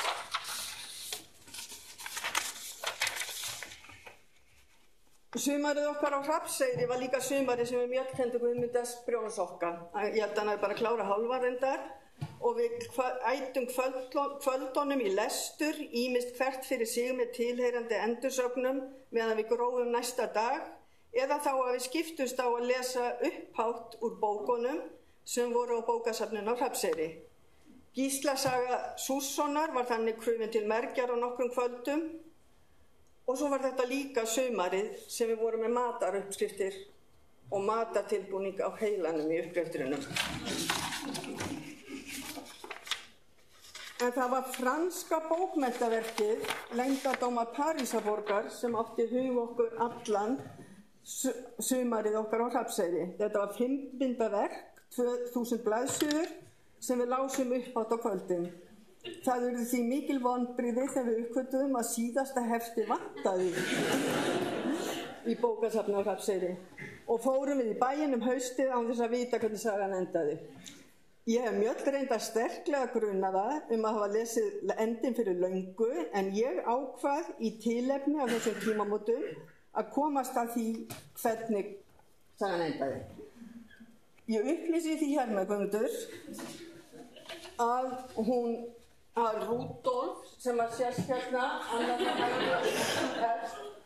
að hann var pabbi Sólskríkjunar sem hér og hann var þýskur prins og hún því prinsessa en ekki götudrós í París. Sara sem var hérna hluti af tvíeykinu Sara og Tom að hún var mamma hennar og hún var enska greifinja. Rúdolf giftist síðan Söru tímabundið til að Sólskríkjan yrði skilgetinn. En Sara var veik þegar þau giftist og hún dó fljótlega eftir brúðkaupið. Skúrkur Brettubeiti sem sést þarna eftir hægri að hann svona var góður og ljúfur með árunum og Beinagrindi sem að sérstaklega neðst niður að dansa Can-Can við götudrós í París að hann rak Bettubreiti á hól þegar að Brettubeitur hendi sér fyrir framan Sólskríkjuna og Rúdolf til að koma í veg fyrir að Beinagrindin dræpi þau. Feðginni fluttu til Þýskalands þar sem Sólskríkjan breytti nafni sín í Amalía.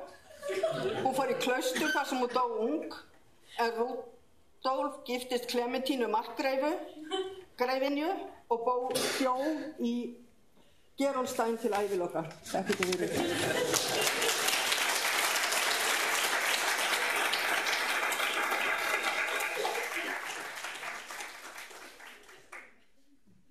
Já, kæra þakki fyrir þetta. Það ljóst að einhverju muni þurfa að útvega sér fyrstu 4 bindin til að sjá hvernig sagan byrjaði. Næst tekur til máls Kristborg Þórsdóttir og ætlar hún að tala af búrhellum og gömmum á Rangárvöllum.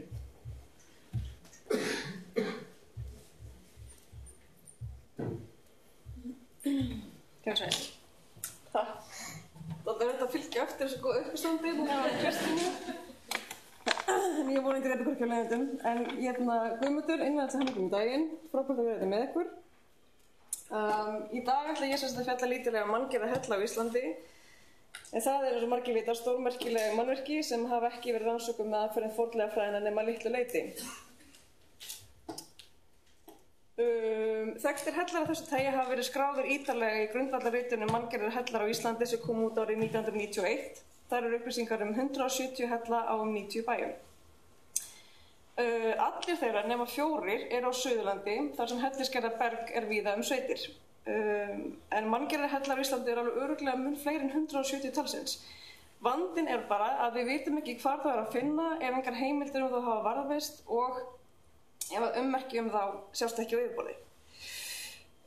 Mér vitanlega hafa aðeins verið gerðar 3 fornlegar rannsóknir á eða við manngerða hella á Íslandi og Guðmundur Ólafsson var að sjálfsögðu viðriðinn 2 þeirra. Önnur rannsóknin hans fór fram árin 1991-2 á Gattstöðum sem innan hellu austan við Ytri-Rangá í Rangárþingi Ytra. Þar kom í ljós áður óþekktur hellir þegar verið var að grafa húsgrunn fast norðaustan við bæjarhól Gaddstaða.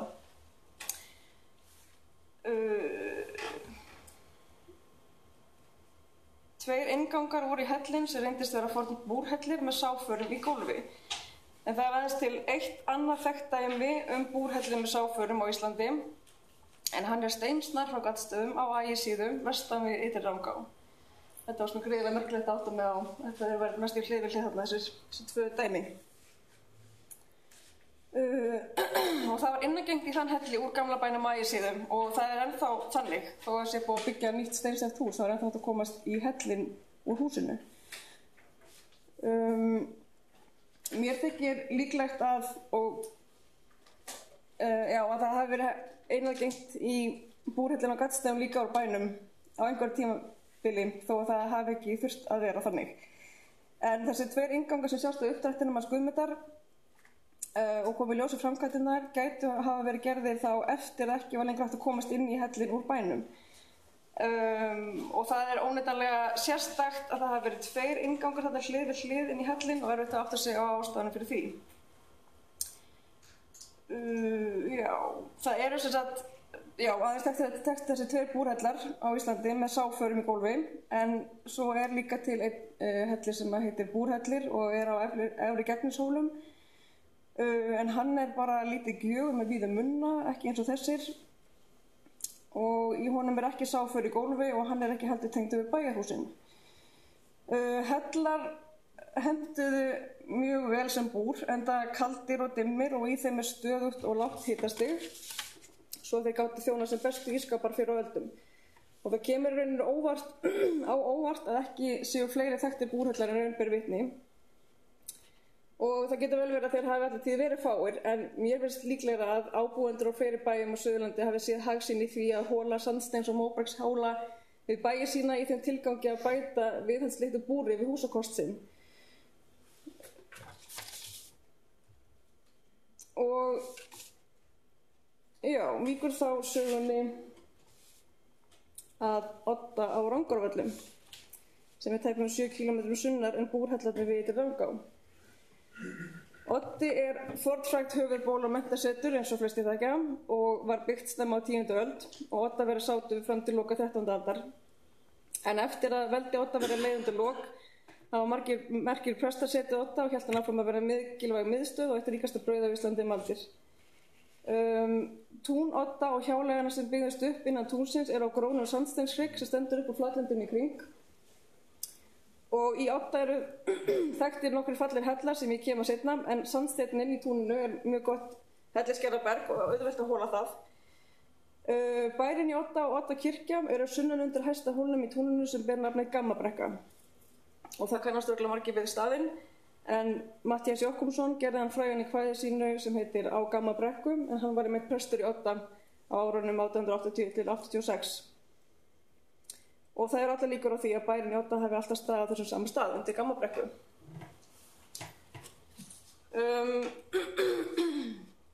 Þetta örnefni Gammabrekka er nokkuð sérstakt og merking þess er ekki alveg augljós. Ég hef ekki fundið nein skrif merkingu þess og það er ekki gerð tilnefnd til að skýra það í örnefnaskrá Odda og aldur þess er ekki heldur þekktur.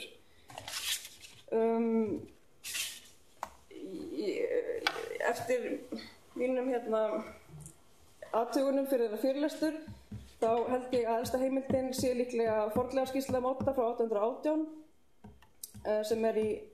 sem birtist í frásögum fornleifar. Þar er fjallað sögn sem tengist hólnum en þessi sögn er einnig í þjóðsagnasafni Jóns Árnasonar. Í þjóðsagnasafninu fjallar sögnin Knarrarhól hjá Odda en í honum var strandað skip haugsett með allri áhöfn og talsverðum verðmætum og það að grafið var í hólinn var sem bærinn stæði í ljósum logum og var verkinu hætt. Þetta er náttúrulega mjög þekkt sögn víða um land. En svo virðist sem að þessi Knarrarhóll sé sami hóll og Gammabrekka. Og í gagnagrunnunum Ísmús er að finna viðtal við konu sem var í Odda 1910 og segir hún frá svipaðri útgáfu af sögunni en hjá henni á sagan við Gammabrekku og hét skipið í hólnum Gammur. Gammur er þekkt skipsheiti og kemur meðal annars fyrir í Njálum. Hér getur þá verið komin skýringin á nafninu. Lögun hólsins minnir óneitanlega á skip á hvolfi og hefur hóllinn af því heiti Knarrarhóll, en svo hafi við sagan breyst á þá lund að nafni Gammur var komið á skipið og af því hafi hóllinn fengið nafni Gammabrekka. Það er þetta ýmsar aðrar skýringar sem getur verið á þessu nafni, en mér langar aðeins að velta því upp hvort að í nafninu getur verið falin glötu þekking manngerða hella í hólnum. Í íslenskri orðsifjabók þá hefur orðið gammi, gammur, merkinguna jarðbyrgi eða lappakofi. Þetta er frá vatn.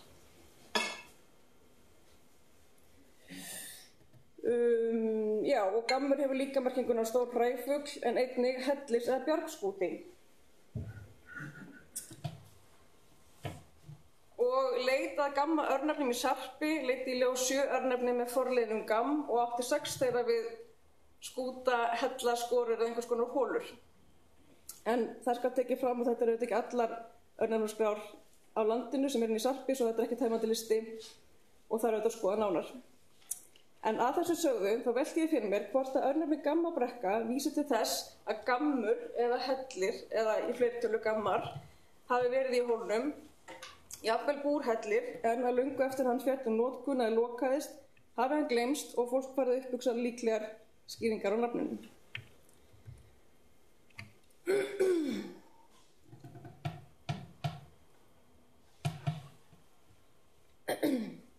Það er ekki alveg augljós ummerki í hólnum manngerðan helli, en þó eru þau mögulega í suðaustur enda hans og eins gætu þau verið á norðvestur hlið hans, þar sem 2 örvar eru á myndinni. Og það er orðið talsveit rask á gamla bæjarstæðinni í Odda vegna niðurrifs og byggingaframkvæmda. Og ef að svo vel vildi til að það hefði verið búrhellir í Odda inn í Gammabrekku, þá sjást ummerkin inngangin í hann ekki lengur.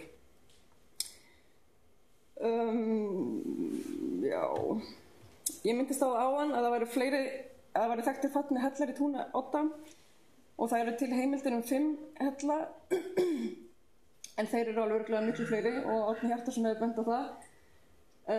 Og það sést hérna á þessari mynd, þar sem örvarnar eru, þar eru líkleg op inn í hellan. Þetta þarf auðvitað að rannsaka betur. Það eru 2 fallin hellar í hellistölum síðast í túna Odda, en það eru örugglega merkustu hellarnir í Odda og þó víða verið leitað, en það eru miklu líkur til þess að þar séu leifar á nautahelli sem nefndur er í jarðtíðnabók Þorláks Helga Biskupssonar frá 1199. Hellirinn er sagður að falli ofan á nautinni í Odda en eitt þeirra bjargaðist fyrir áheita Þorlák og gekk það óstutt í annan helli. Þetta er svo giskað hjá að geta hafa verið nautahellir og að þetta sé þá kannski hinn sem að nauti gekk yfir í óstutt. Þetta er elsta heimild manngerða hella á Íslandi og segir hún okkur að hellagerð tíðkast í Odda þegar á 12. öld og líklega enn fyrr. Já. Þetta er myndin sem sýnir þessa föllnu hella í hellistölum. Þeir eru hvorum sig 40 metrar á lengd og það hafa því verið gríðarlega stór mannvirki þegar það stóð uppi. Á myndinni sjást einnig ummerki lokaðan inngang í meintan nautahelli sem gæti að verið gerðir eftir að hlutar hans féllu þarna undir lok 12. aldar. Þetta sáum við bara daginn þegar við vorum þarna páskana að taka þessar myndir. Það liggur fyrir áætlun rannsókn á hellunum í hellistölum en Fornleifastofnun hefur unnið 3 ára áætlun fornleifarannsóknir á staðnum fyrir Oddafélagið. Í fyrsta áfanga er ráðgert að grafa í hellaleifar í hellistölum auk annarra rannsóknar á staðnum og það verður lögð mikil áhersla á kortlagningu manngerðra hella og þróun aðferða við að bera kennsla á þá og sannreyna tilgátur mögulega hellan. Því miður fékkst ekki styrkveiting í þessi mikilvæga rannsókn úr Fornminjasjóði í ár, svo það er óvíst hvernig hægt verður að hefjast handa en ég bind vonir við að það verði fyrir en síðar og með því þakka ég fyrir mig.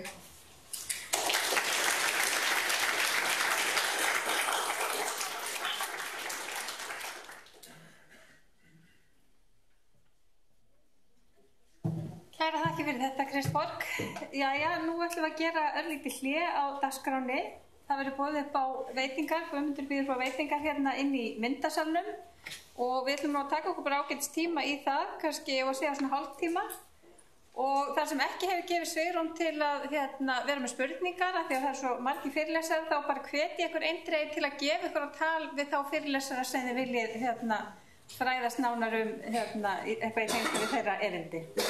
En annars þakka ég bara fyrirlesurum í þessum fyrri hluta fyrir og sjáumst hér eftir hálftíma.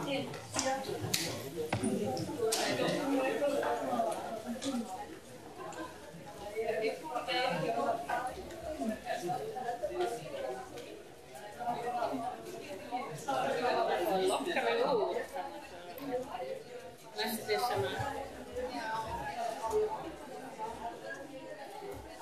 Flestir sem opna fornleifar komast inn.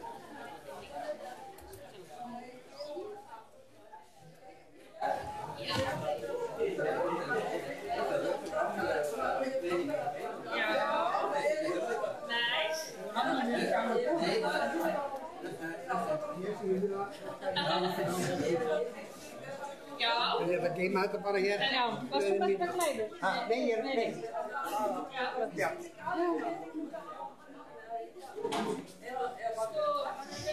Hvað er aftur í röð? Þú ert þriðji. Nei, þú ert ekki þriðji. Þannig að næst síðustu Þú ert eftir völu. Svo Þór Sólrúninga verður með það smá. Hvað eru margir hérna? Það eru 9 með Sólrúnu, en ég held að hún ætlaði ekki að vera með erindum. Hún er ekki að fyrir hann félagsins eitthvað.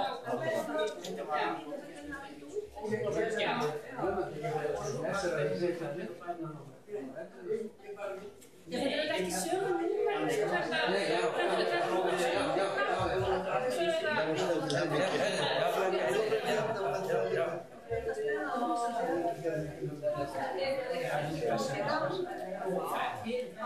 Man ser inte så mycket av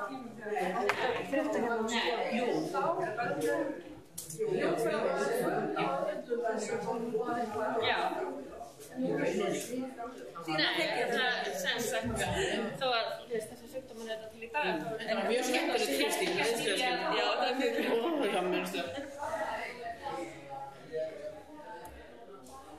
Ég veit ekki hvort það sé ástæða til að ég segi það í lokinu, það er, ef þú komið þá bara fyrir handa okkar, sko, bara Þjóðminjasafnið býður upp á þessar veitingar. Ég get sagt samt eitthvað 3 orð, bara alveg í lokinu, bjóða þið velkomna að þiggja veitingarnar. Og er það ekki bara að segja nokkuð frá þér? Já, bara, já, kannski bara snið, það er kannski bara kurteisi að enda þannig. Núna loksins kemur. En þetta er svolítið. Viltu prófa að segja eitthvað og ég heyri? Halló. Halló, testing. Er það komið hljóðið? Hún er að reyna að laga. Þú varst að hvistla núna? Nei, ég bara talaði um það. Það er hljóð núna, sko. Já, það hefur dottið út, sko. Halló. Þetta sé bara reglulega að fá hljóð í hátalarna bakvið, þannig að ég litla... Ég er að reyna það. Ok, já. Heyrist eitthvað núna? Ég skal bara að heyra... Já. Nei. Hvað segir þetta? Halló? Heyrðu eitthvað hjá mig núna? Gaman að sjá þig. Ekkert hljóð. Fínt. Fínt bara, já. Bara svona smá stress. En núna, heyrðu eitthvað hjá mig núna? Ég heyrði bara þegar eftir 3 erindi, þá bara allt í það. Já. Það heyrði svo frekar lítið það. En núna? Heyrist ekkert núna heldur? Kemur náttúrulega bara óhljóð ef ég banka. Heyrist eitthvað núna? Heyrist ekki neitt? Það heyrist þegar banka, það heyrist ekki. En ef ég tala alveg onni, þá heyrist. Já. En ef ég er aðeins frá... Já, en maður á samt ekki þegar að vera alveg onni. Þetta er bara því miður, það er eina sem ég get gert. Það þarf bara tæknimann í þetta. Það er eins og þegar það er að vera sko mynd, sýningarnar þá komið hljóðanum, sko, það er eins og þessi tengt því, sko. Ég þekki ekki kerfið nógu vel, sko. Það verður alltaf tala sem eigin lögmáli.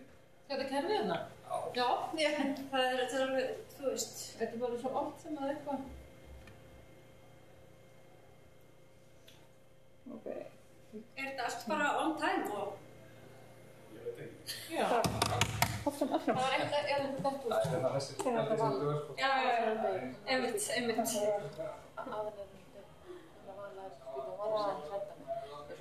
Á ég ekki að nefna það samt. Það hefði að segja bara eitthvað sem hún hefði hverju. Já. Þeirra, ok. Er ekki bara flott? Jú, það er bara frábært hvað fólk stendur við tíma og ég sé það bara þetta Hildur að þessi eina. Já, hún var svo sem var viðbúin í að bara hætta þegar það er viðbúin tíma. Hvernig get ég fundið Rúndu? Ég leiti eftir að koma hann. Rúnar, hvar var hann? Var hann búinn að setja sitt? Já, hann heiti Sandfell. Hann heiti Sandfell, stóra Sandfell. Er ekki Þór Magnússon síðastur? Jú, á undan Sólrúnu. Já, einmitt, það er bara mjög flott. Því hann er einhverjum PowerPoint. Það er bara flott að enda hann eins og. Svo að Rúnar Leifsson er, þú veist, ég horfi hérna, Rúnar er svo óhægðarfáskræður og svo stendur stóra Sandfell. Já, hann breytti titil. En það er ekki þetta. Nei, jú, það er þetta en hann samt setti alveg svo Kristín, sko, setti yfir. Nei, það er ekki eins og nafnið að sá Klærón, þannig að þú veist. Nei, ég var að spá í hefði kannski að gera það. Nei, ég meina bara, þú veist, þegar ég fer inn í Glæðisvöld, það sé ég ekki eins og þeir. Nei. Mér finnst það svona ákveðið hitt að vera með nafnið sitt. En ok. 4. Nú það, hvað fer hún bara, hún fer bara 4.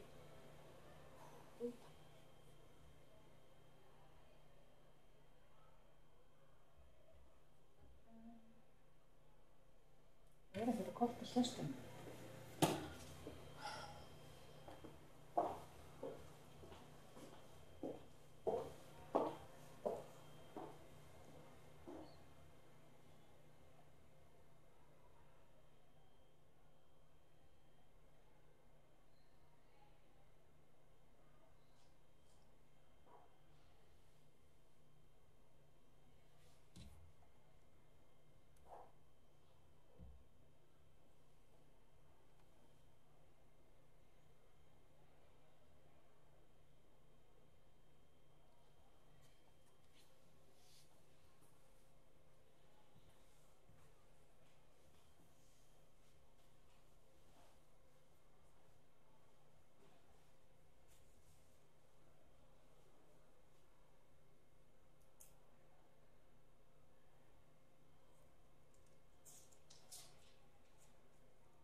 Já, ég geri það líka, sko.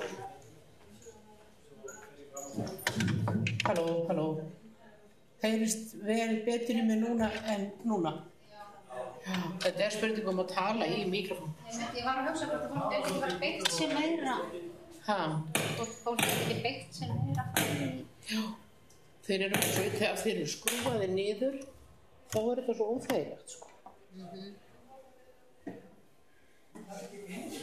Það er kannski sér hér, kannski sér þægilegri til að tala í með það röpsum. Það er alveg saman, það er svo astanlegt að vera svona. Svo nefnitt í fjárinu að bara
Maður getur staðið svona Þetta er ekki hægt að vera svona.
Ég held að það sé komið tími til að hefja aftur dagskrána eftir gott kaffi hér. Þökkum Guðmundi kærlega fyrir góða veitingar og ljóst að eitthvað af þessu hefur alltaf verið innblásið frá Parísarlestrinum árið.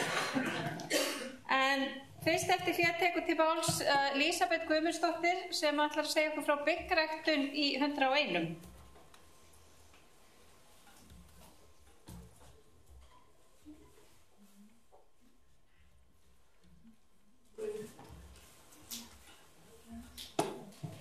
Hversu? Skal ég reyna að verða nálægt? Já. Takk fyrir. Guðmundur, innilega til hamingju með daginn. Þegar ég var beðin að tala hér í dag, þá fór ég svona að hugsa hvað væri sniðugast að tala Og þar sem við Guðmundur erum 101 rottur, að þá ákvað ég nú að reyna að finna eitthvað sem væri svona hvað næst okkur. Og við höfum verið að vinna að rannsókn núna úr Lækjargötunni á byggi. Þannig að ég ákvað að fara að skoða þetta svona aðeins betur og í samhengi við þá fornleifarannsóknir sem hafa verið unnir í Kvosinni og þar með rannsókn sem Guðmundur hefur komið að. Bygg lang algengasta korntegundin sem finnst við fornleifarannsóknir hér á landi og hingað til það í mun hærra hlutfalli hérna á suðurhluta landsins heldur en norðurhluta þess. Þó að það finnist alveg fyrir norðan, en þá hlutfallið mun hærra á Suðurlandi.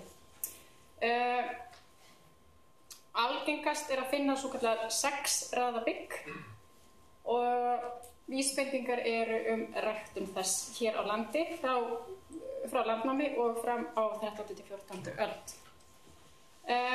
Þrátt fyrir að bygg finnist við uppgröft, þá þýðir það ekki endilega að það sé ræktað á staðnum og það sem sagt hluta þeirri rannsókn við erum að hefja núna á næstu misserum. En það sem við viljum finna með bygginu til þess að kanna hvort það sé ræktað hérna á landi eða ýmsar arfategundir og svo hvort það sé hýði á bygginu. Slíkt hefur fundist hér á landi en það sem við ætlum að þess að kanna Reykjavík, þá ætlum við að hefjast þar handa. Bygg hefur fundist við rannsóknir í Suðurgötunni og þar sem Guðmundur vann meðal annars með ástandinni Elsinóta í Aðalstræti, í skálanum þar, á Alþingisreitnum og svo núna síðast í Lækjargötunni og svo í Skólabrú líka. Þetta gæti verið þessi ekki tæmandi listi, ég var ekki alveg búin að kanna þetta allt, alveg til þaula. En ég ætlum að byrja þess að fjalla þá Suðurgötuna, Suðurgötu 35. Þar fannst sofnhús allum líkindum. Í þessu sofnhúsi var steinþró og í henni fannst 4,5 kíló af korni. Þetta hús brann og eru svolítið skemmtilega lýsingar í skýrslunni hennar Elsi það hvernig þeir virðast hafa reynt að bjarga korninu út úr húsinu þegar húsið brann.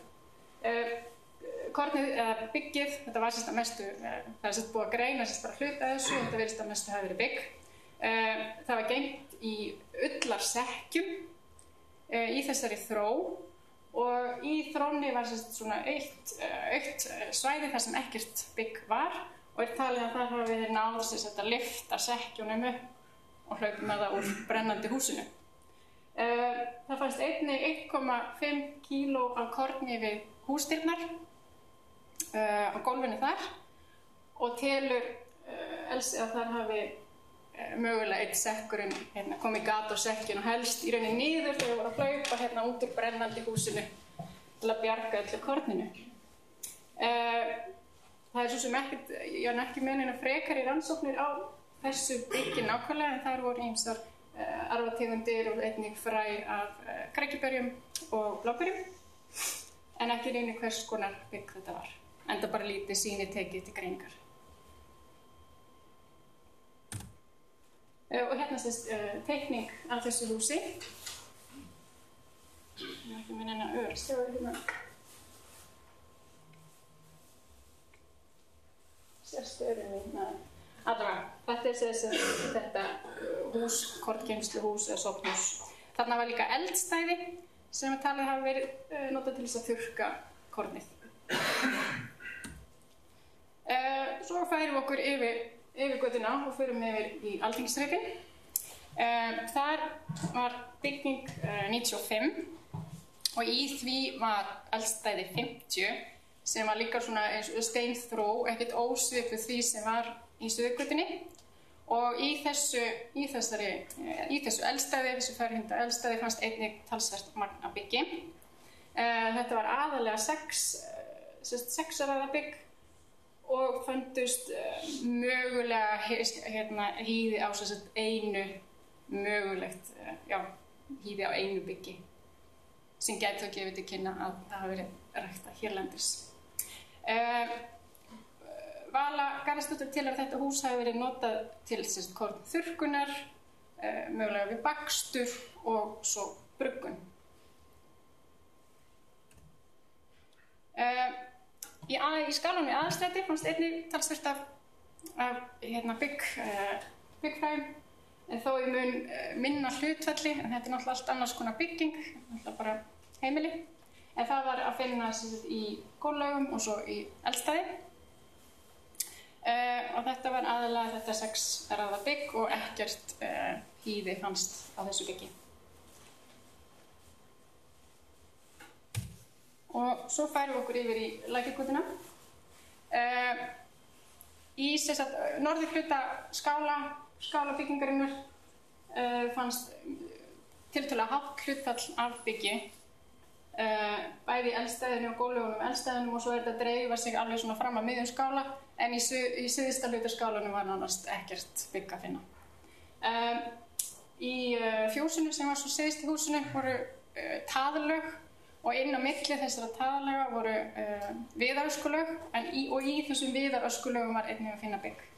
En þegar við færum svo aðeins sunnar, þar voru einnig byggingar sem eru samtíðarskálanum, og þar fannst í rauninni hæsta hlutfallið af bygginu á þessu svæði, í skálanum og svo á þessu suðusvæði. Þetta mannvirki 2, og í þessu eldstæði þarna fannst mjög hátt hlutfall af byggi, og þegar ég segi hátt hlutfall af byggi þá byggist það á því sem plöntufræðingurinn segir. Ég skal alveg viðurkenna að hátt hlutfall, ég ekkert alveg með að hreinu hvað í rauninni hátt hlutfall og lágt hlutfall, en hún segir þessi mjög mikið, þannig að ég treysti því bara. Í þessu eldstæði fannst ansi mikið af byggi, mjög lítið að því var með þessu hýði á. Þarna var einnig viðargólf sem var svolítið spes og eldstæði.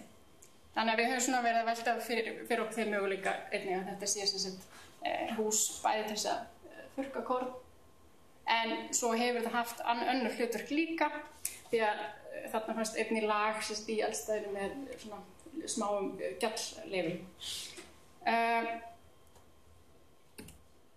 Og hérna séu þetta bygg, mér finnst það ótrúlega flott. Og þetta allt kólað bygg. Þá náttúrulega spurning í til hvers voru þeir að nota þetta bygg. Við rannsóknina í Hrísbrú, og þá er talið að þetta hafi náttúrulega verið aðalega á svona high status stöðum, þar sem þeir voru náttúrulega að brugga, en ekkert af þessu byggi sem hefur fundist hérna allan á Reykjavíkursvæðinu, það hefur ekki spírað, og til þess að búa til malt úr bygginu að þá þarf byggið að vera spírað, og það hefur enn ekki fundist allan hérna í Reykjavík.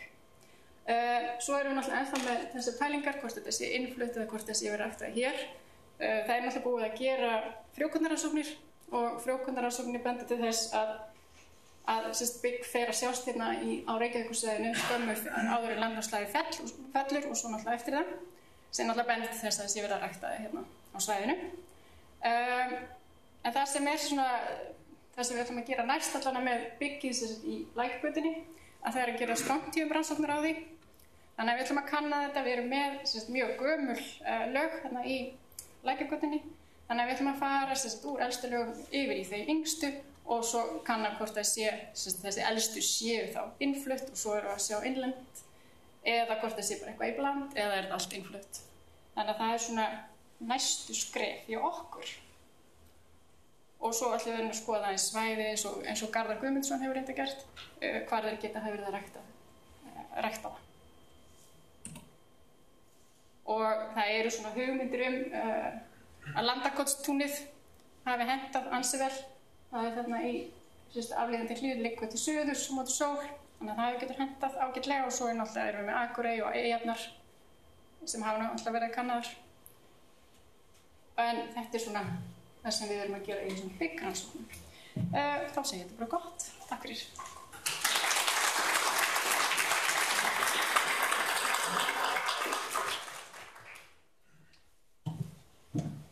Já, kæra þakkir fyrir þetta, Lísabet.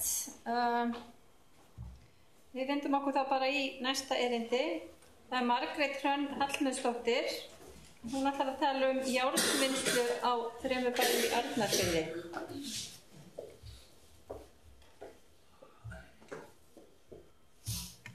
Gjörðu svo vel. Komið sæl. Það var mér mikill heiður að vera beðin að flytja erindi hérna á þessu afmælisráðstefnu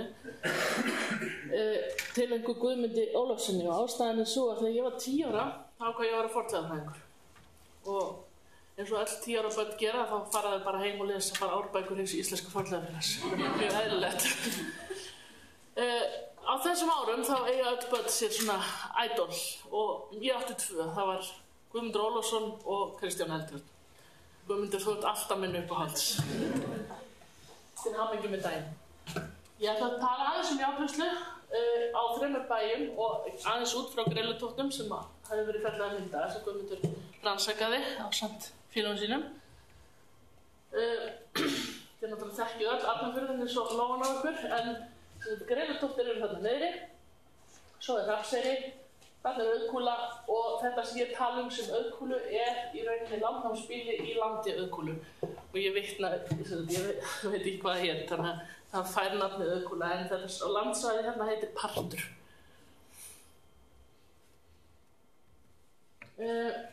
Grillutóttir fundust árið 1973 og þá var Guðmundur sem stjórnaði uppgröfnum þar, svo komum fram í 2 sumur. Þar voru grafin upp þessi 2 sumur, skáli og 2 smiðjur og 2 jarðhýsi, og svo eru fleiri órannsakaðar minjar. Þetta er svona miðlungsskáli samkvæmt skýrslu þeirra, og talið að byggðin hefjast 900 og hafi ekki verið mjög langheim. Hrafnseyraáin var þarna ekki ósköld. Þetta er mjög athyglisvert. Þarna finna þau á yfirborði gjall og kol, og það gerðist sama á þessu bíli í Auðkúlu. Það var sást í jarðvegi merki járnvinnslu, og þetta er þess að við kalla smiðju 1 og virðist vera járnvinnslusvæði á grillutóttum. Og hérna er smiðja 2, og samkvæmt þessari barnabók sem ég las, árbókinni, þessi skýrsla kom fram, mér fannst hún rosalega flotta því það var svona hægt að leggja yfir, það var svona smjörpappir yfir, mér fannst þetta rosalega flott sem barni, og alveg, lasa þetta til agna. Og þetta er sem sagt þá teikning af þeirri smiðju. Hérna er grjót sem talið verið ofni frá grillutóttum, þar sem er gjall á. Og þá komum við aftur að það er alltaf auðvitað að tala sínar eigin rannsóknir heldur rannsóknir annar. En það sem mjög finnst athyglisvert er að setja grillutóttir í samhengi er að svo þegar ég fer að rannsaka þarna á bæjum sikur með við, það er náttúrulega stiður það sem að komi í ljós á grillutóttum. En á Hrafnseyri eru miklar milljar járnvinnslu fyrir neðan Bælisbrekku, og þar hefur við rannsakað 2 kolagrafir, og þar hafa verið aldursgrendur til loka 9. aldar og byrjun 10. Og þetta er þessar 2 sem við erum búin að grafa. Hérna er svo 5 ofnar sem hafa verið grafnir á Hrafnseyri, en allstaðar í túninu. Já, hérna er teikning sem sýnir afstöðu. Þetta er jarðhýsi sem við gráfum upp, og þarna er önnur kolagröfin, og þarna eru ofnar við hliðina, en það lítur út fyrir það að jarðhýsi komið á eftir að það voru kolavinnsla hefst, þannig það er grafið ofan í svarta lagið sem myndaðist af kolavinnslunni. Kola og járnvinnslu. Hérna sjáu þér það sem ég var að tala Bælisbrekkan er hérna við, þarna er gamla kirkjurústin. Og allt þetta svæði, ég er búin að gera nokkra skurði, og það er alveg sama hvar gröfum er að gera hérna var sem jarðhýsi, það er búin að lokaði hérna. Það er eiginlega alveg sama hvar er opnað, hérna aftur við kirkjun og alveg hérna út af það sem að endar í túnið, það er allstað svart lag. Og það eru margar kolagrafir, við höfum séð í 2, og allt þetta svæði hefur verið nýtt til kola og járnvinnslu. Svo er það bíli í landi Auðkúlu, og þar fundust, og í jarðabókinni er neðanmálsgreint frá því að á þessum stað sem heitir Partur sjáist Gjall og Sindur og þeir félagar segja að það sem telji líklegt að þar séu leifar af fornu bíli sem ekki vita hvað var. Og við grófum þarna, byrjum rannsóknirinu fyrir nokkrum árum síðan og þá kom í ljós mikið járnvinnslusvæði þarna ofan við rústasvæðið og þarna sjáum við sömu holuna. Þetta er gjallin upp á bakkana og erum að rannsaka þetta og svo þegar búið að hreinsa. Og þarna er torflag sem hefur verið lagt ofan á allt svæðið áður en járnvinnslan hófst. Hérna ætla ég að sýna ykkur svolítið athyglisvert, þarna sjáum við torf og þetta er hluti á ofni og þarna er strengur. Það er eins og ofnarnir hafa verið hafðunni úr torfi og ég var mjög spennt fyrir þessu og þetta kom líka í ljós á hálsi þegar varum við að rannsaka þar að þeir virtust vera búin til úr torfi ofnarnir þar. Og hérna er kolagrifin á Auðkúlu sem er búið að rannsaka og gjallið, við mældum 113 kíló gjalli bara á þessu litla reit sem ég sýndi ykkur mynda þarna áðan. Þannig að þetta er heilmikið og þetta er líka þetta er bæði mest svona, mér finnst svolítið vanta tappslægið sem að maður hleypir úr ofnunum og þá kom svo kökur sem ég finnst ekki vera nóg af því þarna, það er spurning ofnagerðina. Ég hefði viljað aft vonað að sjá meira af því. En þetta er þarna á Auðkúlu. Og hérna sjáum við svæðið, þannig eru ofnarnir og hérna er jarðstrengur, ljósleiðari. Mjög skemmtilega þvert yfir svæðið, þessi rönd. Og svo þurfti ég að prófa þetta. Er hægt að búa til ofn úr torfi? Og manni finnst það svo ótrúlega. Ég ákvað fyrir nokkrum árum síðan að gera tilraun á því, af því það var reyndar áður en þá var það bara byggt af því sem Kevin hafði séð í hálsi. Og svo finn ég þess að leifa þannig kringum ofnin af torfi líka sem í svona streng, þannig að við gerðum pott úr steini og hlóðum svo bara upp torfi alveg og bjögum til sílendurinn og tókum leif og smurðum inn í svona 1-3 cm byrjuðu járnvinnslu, setja rauða á kol og við vorum með svona ofn þar sem við töttum af og það var þessi kökur sem ég hefði haldið ætti að vera meira af á Auðkúlu. En okkur tókst með þessu að sanna að það er hægt að vinna járni úr ofnum úr torfi og við fengum 2,8 kíló í þessari einu tilraun sem við gerðum. Þannig að maður skilur aðeins betur það sem maður er að grafa, maður hefur prófað að þetta virkaði og ofnin brann ekki á að vera torfi. Og það er þá líklega leirinn sem hefur einangrað. Hérna er svo járnvinnslusvæðið og við erum að rannsaka það. Þarna fyrir neðan er svo skálinn stór sem við fundum og hann virðist vera, hann er allavega 28 metrar á lengd, mögulega lengri. Það verður rannsakaður í sumar. Fyrir neðan hann er stórt hús og við notum bor og það er mjög þykkt kolsvart lag þar og það er líka mjög stór skemma. Þannig að það virðist vera sem það er búið á staðnum og járnvinnslan er hérna fyrir ofan á sama tíma. Þarna var líka kirkja, lítið bæhús í kirkjugarði sem búið að tæma grafirnar og það er líklega fjós þarna og fleiri hús þarna fyrir neðan og járnvinnsla sjálfur fyrir ofan. Á Hrafnseyri hins vegar þá finnst þetta jarðhýsi sem virðist vera grafið eftir að járnvinnslan hefst. Mögulega gæti þetta hús verið notað þegar við erum voru að vinna járn. Það getur líka verið að byggðin hafi svo flust þegar þeir eru hættir. Alltaf á Hrafnseyri byrjar þetta mjög snemma. En það sem hægt er að sjá á þessu er að það eru á þessum 3 bæjum á svipuðum tíma, næstum því alveg, ég á reyndar eftir að fá staðfestingar á það með aldursgreiningu þarna á Auðkúlu, en þá virðist vera sem að á þessum 3 bæjum sé járnvinnsla, 3 bæjir hlið og allstaðar er unni járn, sem bætti til þess að hafi náttúrulega verið, það eru mýrar þarna fyrir ofan allt, þannig að það er gott aðgengi í rauðan og það hefur verið mikið birki af því þeir eru að vinna kolin við hlýðina á ofnunum. Þannig að þetta í rauninni er svona víkkar aðeins út þar sem var hafist á grilltóftum, þannig að býr fólk sem er að vinna járn á 3 jörðum. Og mér fannst mjög gaman að hlusta Kristínu lýsa hérna hvað þau höfðu fyrir stafni þannig í Arnarfirði, það gerðum þetta líka, það var bara fátækt fólk sem var lesið og svo var lesið einstaklega sinnum upp úr búkollum og jarðarbókum. En við fórum sem sagt 1. ágústkvöld og settust og setið í grillturtum og skáluðum fyrir Guðmundi og félögum og hrópaðum það mjög hátt í allan fyrir að þessi mynd var tekin allt tilefni það sem farið og skálað á grillturtum fyrir þeim félögum og bara aftur til hamingju með daginn og takk fyrir.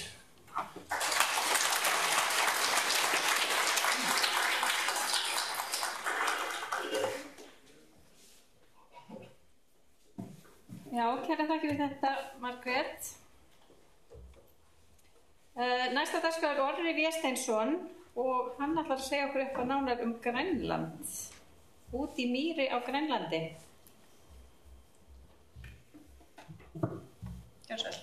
Takk fyrir. Hamingju með afmæli Guðmundur.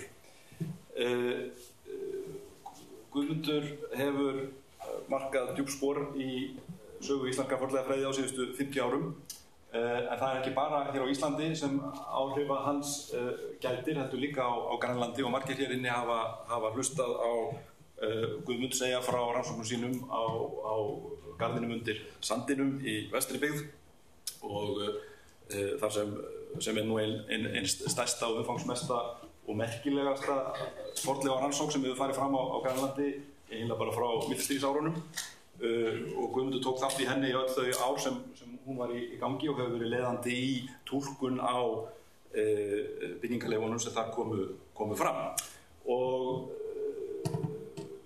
með tilvísun í þetta að þá fannst mér tilvalið að segja ykkur stuttlega frá pínu lítilli rannsókn sem ég stýrði á Görðum á Grænlandi árið 2012. Kassinn hann neðst á Grænlandi vísar til Eystribyggðar, Vestribyggð þar sem bærinn undir Sandinum er hér. En garðar eru sem sagt í Eystribyggð og sem er hér er Einarsfjörður og hérna er Hverðar, Allalíð og Mannsvansvak, þar sem Guðmullurinn er. Þetta er sem sagt hann lengst inn í þessum löngu og djúpu fjörðum. Á Görðum var biskupssetur Grænlendinga og þangað var fyrst vígður biskup 1126 og svo síðasti dó 1378 og svona frá því í lok 19. aldar minnskosti hafa menn svona verið nokkurn veginn sammála það að telja að garðir hafi verið það sem núna heitir í Galíku og þar gróf danski fornleifafræðingurinn Poul Nørlund upp heilmiklar rústir árið 1926 þetta stóra rústasvæði þarna með dómkirkju og stórum bæ og risastórum fjósum og þarna lengst til hægri bendi ykkur á nokkuð einstakt mannvirki sem er hlaðinn sem er brunnur og hleðsla í kringum það sem mun koma hér við sögu. Í Galíku er mjög óvenjulegur staður á Grænlandi, þarna var stofnað landbúnaðarþorp í lok 18. aldar og hefur verið stundaður landbúnaður þar æ síðan og sem hefur reyndar haft hans mikil áhrif á norrænu minjarnar þarna sem eru eldri og árið 2005 var verið að grafa framræðslu skurð þarna í túnunum neðan við þennan stað þessar minjar eru alltaf friðlýstar og friðaðar og passa vel upp á þær en það hefur rætt þarna aðstæðir í kring og þarna var verið að grafa skurð og menn rákust fljótlega á það að í uppmókstrinu voru bara mjög vel varðveittir gripir úr tré og Kevin Edwards og Paul Buckland og Eva Panagiottopoulou komu þarna stuttu síðar og gerðu smá svona frumathugun á því sem þau fundu í uppmókstrinum og skoðuðu aðeins í skurðina og létu gera sér 14 greiningar sem sýndu að þessar mannvistarleifar eru frá 12. til 14. aldar og þau túlkuðu þetta sem þau fundu þarna út í þessari mýri, þetta er forarblött sem ummerki áveitur og það sem er kallað upp á ensku plugin, það er þegar menn eiginlega búa til tún eða ræktarland með því að flytja jarðveg frá einum stað og á staðinn þar sem ræktunin á að fara fram. Þetta er þekkt sem frá Orkneyjum og Hjallandi og því svæði. Og þau settu þetta í samhengi þá við það að menn hefðu þá verið að reyna allt sem þeir gætu til þess að koma meiri rækt þarna í gróðurlendið í kringum bæinn og það er svona partur af þessu svona skortsþema sem er mjög ríkjandi í umræðu Grænland. Hérna sjáum við aðeins betur afstöðuna á þessum stöðum. Þetta er garðar, hérna er þessi mikla rústaþyrping, hérna er brunnurinn og frá honum hefur verið lækur og þetta er á þessu svæði hérna sem þessar leifar fundust. 2012 fórum við okkur, fengum styrk til þess að gera þarna rannsókn og þarna sjáum við meðal annars Kristborgu og Hólunni og Garðar var með okkur í þessu líka. Og þarna í aðalatriðum 2 mannvistarlög. Það yngra í stærri skurðinu sem þarna til vinstri á kortinu. Það hefur myndast á sennilega aðalega á 14. öld og hugsanlega fram á þá 15. Og í því voru eldsmerktir steinar og viðarkol og brennd bein og gripir úr steini. Það varðveisla lífrænna leyfa var þar engin. Og þetta hefur hlaðist upp, þetta er í mörgum aðskildum lögum og hefur hlaðist upp í kringum vatnsrás sem hefur legið frá þessum brunni sem ég var að tala um áðan. Undir þessu síðan var heilmikil mómyndun sem hefur verið að verða til á 11., 12. og 13. öld. Og í þessum var mjög mikið af vel varðveittum lífrænum leifum, bæði náttúrulegt efni, trjákvistir en langmest manngert. Mannvistar leifar, bæði gripir en kannski mest af svona afhöggum ummerkjum trésmíði. Þetta efni hefur greinilega borist á þennan stað þarna með vatni og hér sjáum við hvort sem Hermann Hjartarson gerði í sinni bíaritgerð þar sem við fórum síðan árið eftir og grófum skurði þarna á öllu þessu svæði til þess að átta okkur á þykkt þessa lax og útbreiðslunni og þetta sýnir þarna, hér er brunnurinn, hérna hefur vatnsrásinn vegið, hérna niðureftir og hérna er mest af þessu. Þannig að við grófum bara pínu lítinn part af þessum lögum öllum og þau eru þarna bara ennþá og reyndast að hafa hægt á því að þetta svæði er smátt að þorna upp út af þessum framleiðslu skurðum. Þetta er meira en 1 hektari af mannvistarleifum sem þarna hafa hlaðist upp. Og niðurstaða okkar er svo að þetta snúist ekkert hvorki neinar áveitur né túnrækt á þessum stað, þetta er bara mýri og hefur ómögulegt að rækta tún þar. Það eru áveitur á þessi tún en þetta snýst meira bara vatn sem er að renna frá þessum brunni og þarna hefur verið einhvers konar athafnasvæði í þessum mýrarjaðri en aðalega er þetta bara efni sem hefur borist þarna frá byggðinni ofan við. Það komu út úr þessu með 50 kíló af dýrabeinum og það er svo sem allt sem að býst við þar, það eru húsdýrin en mikið af sel eins og er í öllum grænlenskum öskuhaugum, hreindýr í frekar miklu magni við þar sem menn finna þarna yfirleitt og rostungsbein, einn ísbjörn en gripasafnið er gríðastórt, það er 8.000 stykki og langmest af því eru trjábútar eða afhögg og eitthvað 2.000 trygggripir og síðan kléberg og svo nokkrir úr öðrum efnum og lítið af leðri og ull og reyndar 2 leirkersbrot frá miðöldum sem voru býsna merkilegt og 2 blýstykki en ekkert einasta járnstykki og yfirleitt finna mann ekki mikið af járni í grænlenskum öskuhaugum, miklu minna en hér á Íslandi en það er eitthvað óvenjulegt í gangi þarna, þetta er örugglega eitthvað með skiliðinn þarna í jarðveginum að gera. Það var líka byggfræ og heslindneta og mikið af kvistum, náttúrulega efni. Og þarna eru alls konar gripir sem væri hægt að dvelja lengi við, rúnaáleitanir, allmargar, innar 7. Þetta eru 2 þarna 3 sem er hægt að lesa eitthvað við í, þarna partur af Maríubæn og meiri á latínu og síðan líka guðsorð á norrænu og síðan nokkrar sem eru, þetta er náttúrulega ekki, það er ekki meira af upplýsingum þarna heldur en þetta þó, en þetta var samt ansi góð viðbót við rúnasafnið frá Grænlandi. Þarna fannst norsk bökunarhella og farnasteinn sem passar þá við byggfræin og skreitt slíður úr leðri, rýtingi eða sverði jafnvel og útskorið húsgagn og leikvang og þessi miðaldalyrkjar sem ég nefndi sem gætu verið frá seinni hluta 15. aldar. En það er nú kannski fyrst og fremst bara þetta mikla magn af bæði af tré og steinum sem gefur tilefni til frekari rannsókna og við vorum að fá núna styrk til að gera rannsókn á þessum trjáleifum öllum og Lísabeth sem við hlustuðum á hérna rétt á það núna ætlar að greina hvert einasta stykki til tegundar og það er allir tilgangur með því er að reyna átt okkur á því hvaðan menn að fá tréð sitt, hvort að hugsanlega eitthvað til dæmis komið frá Ameríku eða hvaðan frá Grænlandi og sama síðan með steinana. Sólveig Guðmundsdóttir Beck ætlar að greina það. Þannig að það liggur í framtíðinni. Takk fyrir mig.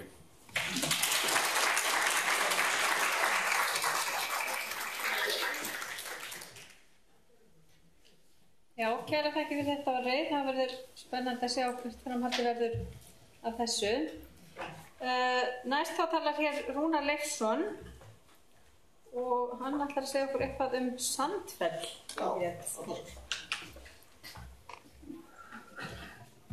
Kjörnsveld.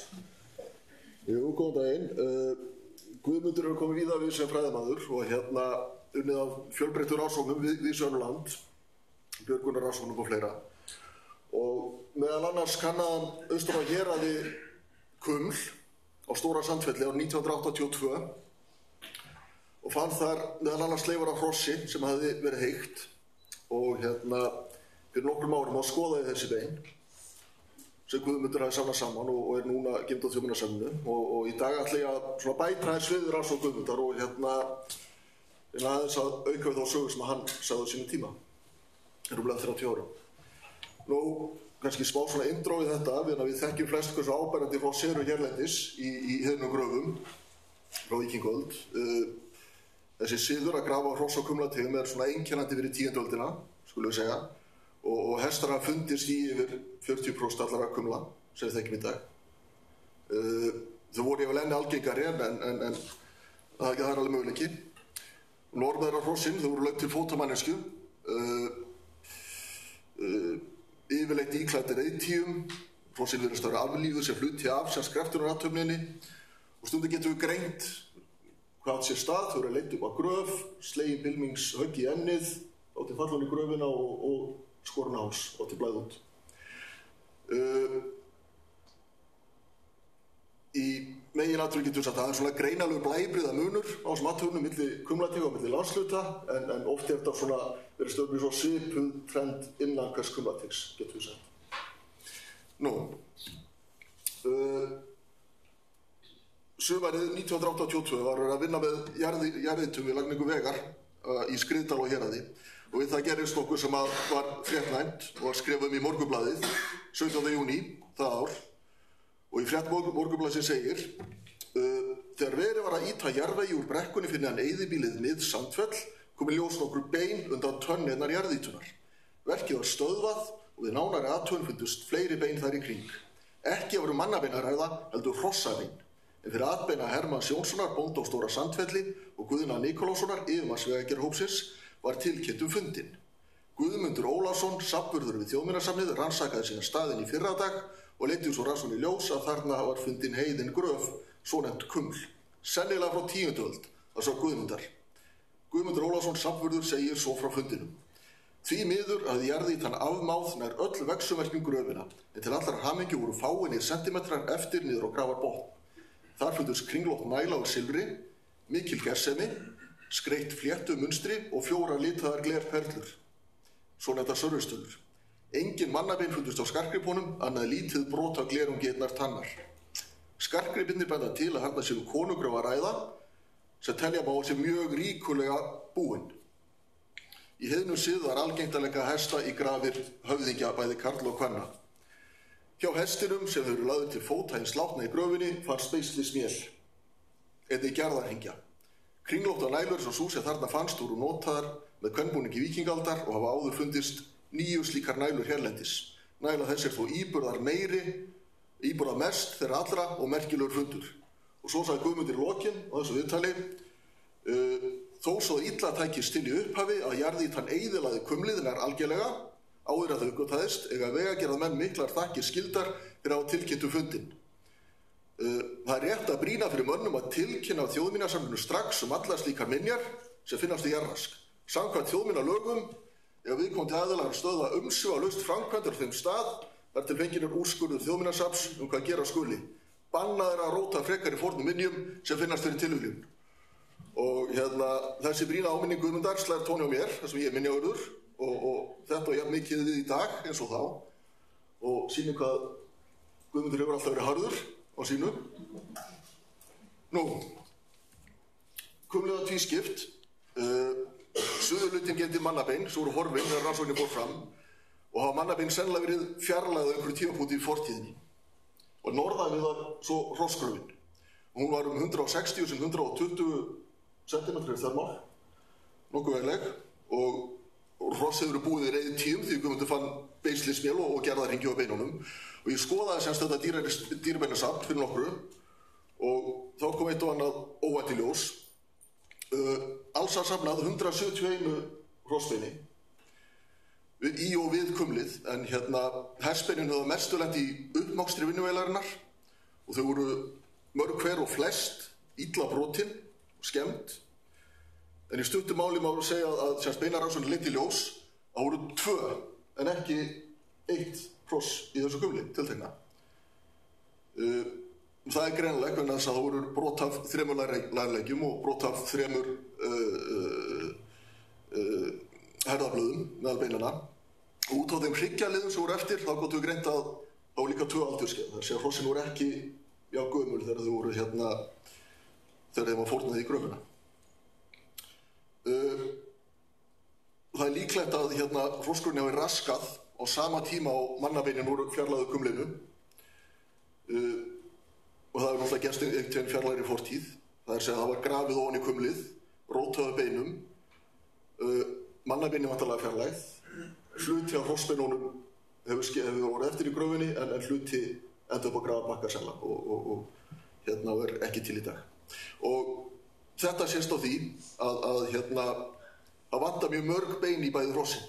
Það er engar höfuðkúpur í safninu, engin brot af höfuðkúpum, það er engar tennur, engir kjálkar og það er fram eftir göttunum.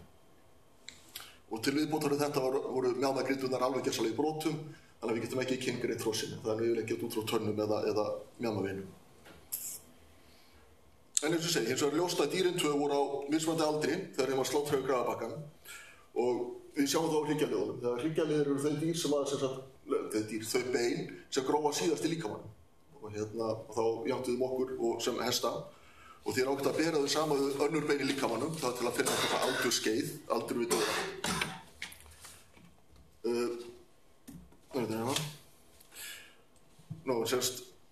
Lærleggir hrossa, þeir eru fullvaxnir, þeir eru svona 3 ára, 3 háls, eitthvað svoleiðis og gróa bein köstin föst. Hryggjarliðirnir gróa ekki saman fyrir hross yfir kannski 5 ára, eitthvað svoleiðis og allir lærlegginir virtust vera fullvaxnir, þar sem eftir aðeim allavega. Hluti af hryggjarliðunum voru alveg ógrónir og því er hægt að meta að yngra hrossið hefur ekki verið fullvaxið, það hefur verið kannski cirka bát 4 vetra gamalt þegar það var drepið á sínu tíma. Hitt hrossið var hins vegar mun eldra og bæði var það fullvaxið en einnig bara hryggjarliðir þess svona viss beinafræðileg merki líkamlegt álag og beinbrot sem voru gróðið löngu fyrir dauða.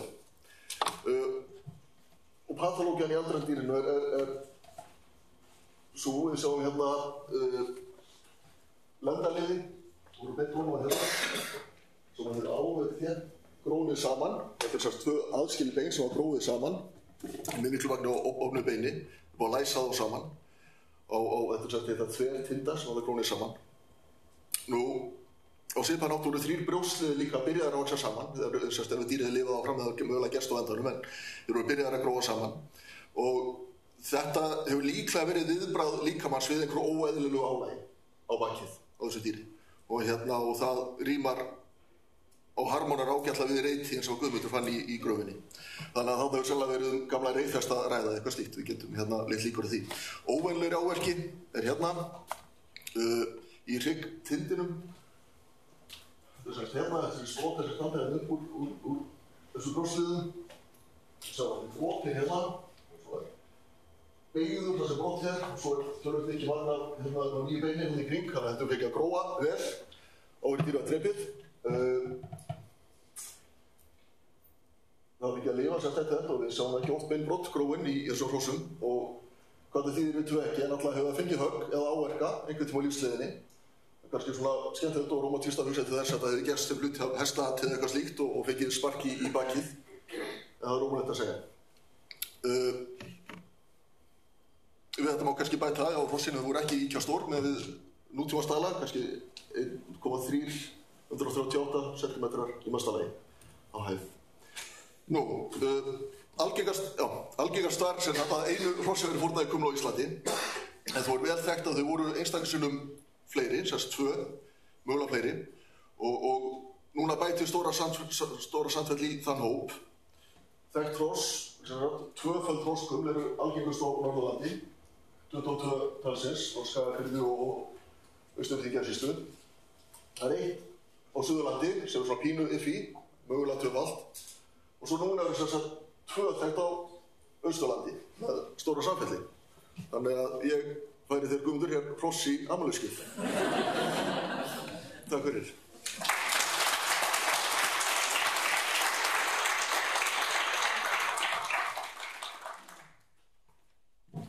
Já, takk fyrir þetta Rúnar.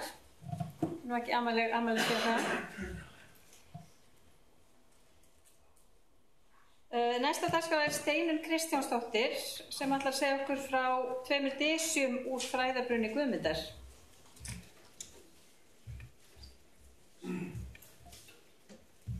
Gjörðu svo vel.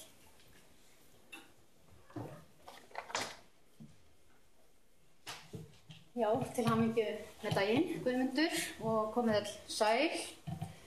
Ég veitna á þessu. Þarna, já, ég er með skrifstofu á Þjóðminjasafninu og er svo heppinn að vera bara við hliðina á Guðmundi og það er nú ófáir dagarnir sem við höfum ekki setið saman og spjallað fornleifar og krufið það sem er í gangi til merkja og það er eitt sem er hefur verið áberandi í okkar samtölum þarna frá 2006, síðustu 12 ár. Einmitt að hvað Guðmundur á mikið í sínum fræðabrunni, eins og ég kallaði þarna. Og það er sama hvað það er ef ég spyr að einhverju þá á hann eitthvað til sem ég getur hjálpað mér með. Og það er líka áberandi hvað hann er fús til að láta aðra, mig eða einhverja aðra fornleifafræðinga fá að nota sín gögn. Og til dæmis ljósmyndir. Og ég er nú nýlokið rannsóknum klaustrum á Íslandi og það var eiginlega alltaf sem ég gæti spurt Guðmund einhverja mynd eða eitthvað og hann átti það til. Og nú er ég að hefja nýja rannsókn á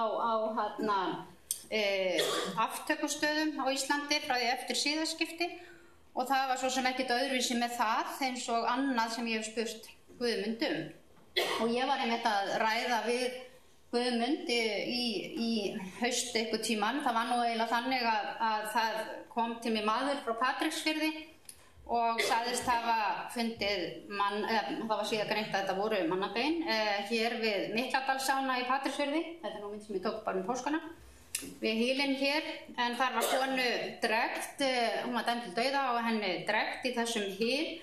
Þetta er 1740 og ég hefði haft áhuga á að skoða þetta lengi og meðal annars af því að Skriðuklaustur tengist einu svona þekktu máli, Sunnuvumálunum og þetta var svona kveikinn af því að ég bara svona nú drífi í að fara að byrja þessar rannsókn og sagði Guðmundi frá þessu og ég vissi að það væru til ýmsar leifar hér og þar, ég hef heyrt það í sambandi við aftökur frá því eftir siðaskipti og það eru þá mannabein og það er náttúrulega til ógrinn af þjóðsögum, draugasögum og mögulegum og svo heimildur að jarðneska leifar þeirra sem upptekna lífi, það eru fluttar í helgagrafreiti.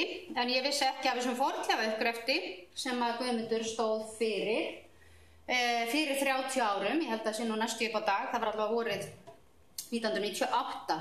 Og þessi rannsókn kemur að mjög góðum notum í þessari nýju rannsókn minni, þar sem ég ætla nú aðalega að skrá þessa aftökustaði og líka allt land og hugsanlega grafa í einhverjar dysir ef ég finn. En þetta er svona aðalega að skrá svona sögu þessa fólks.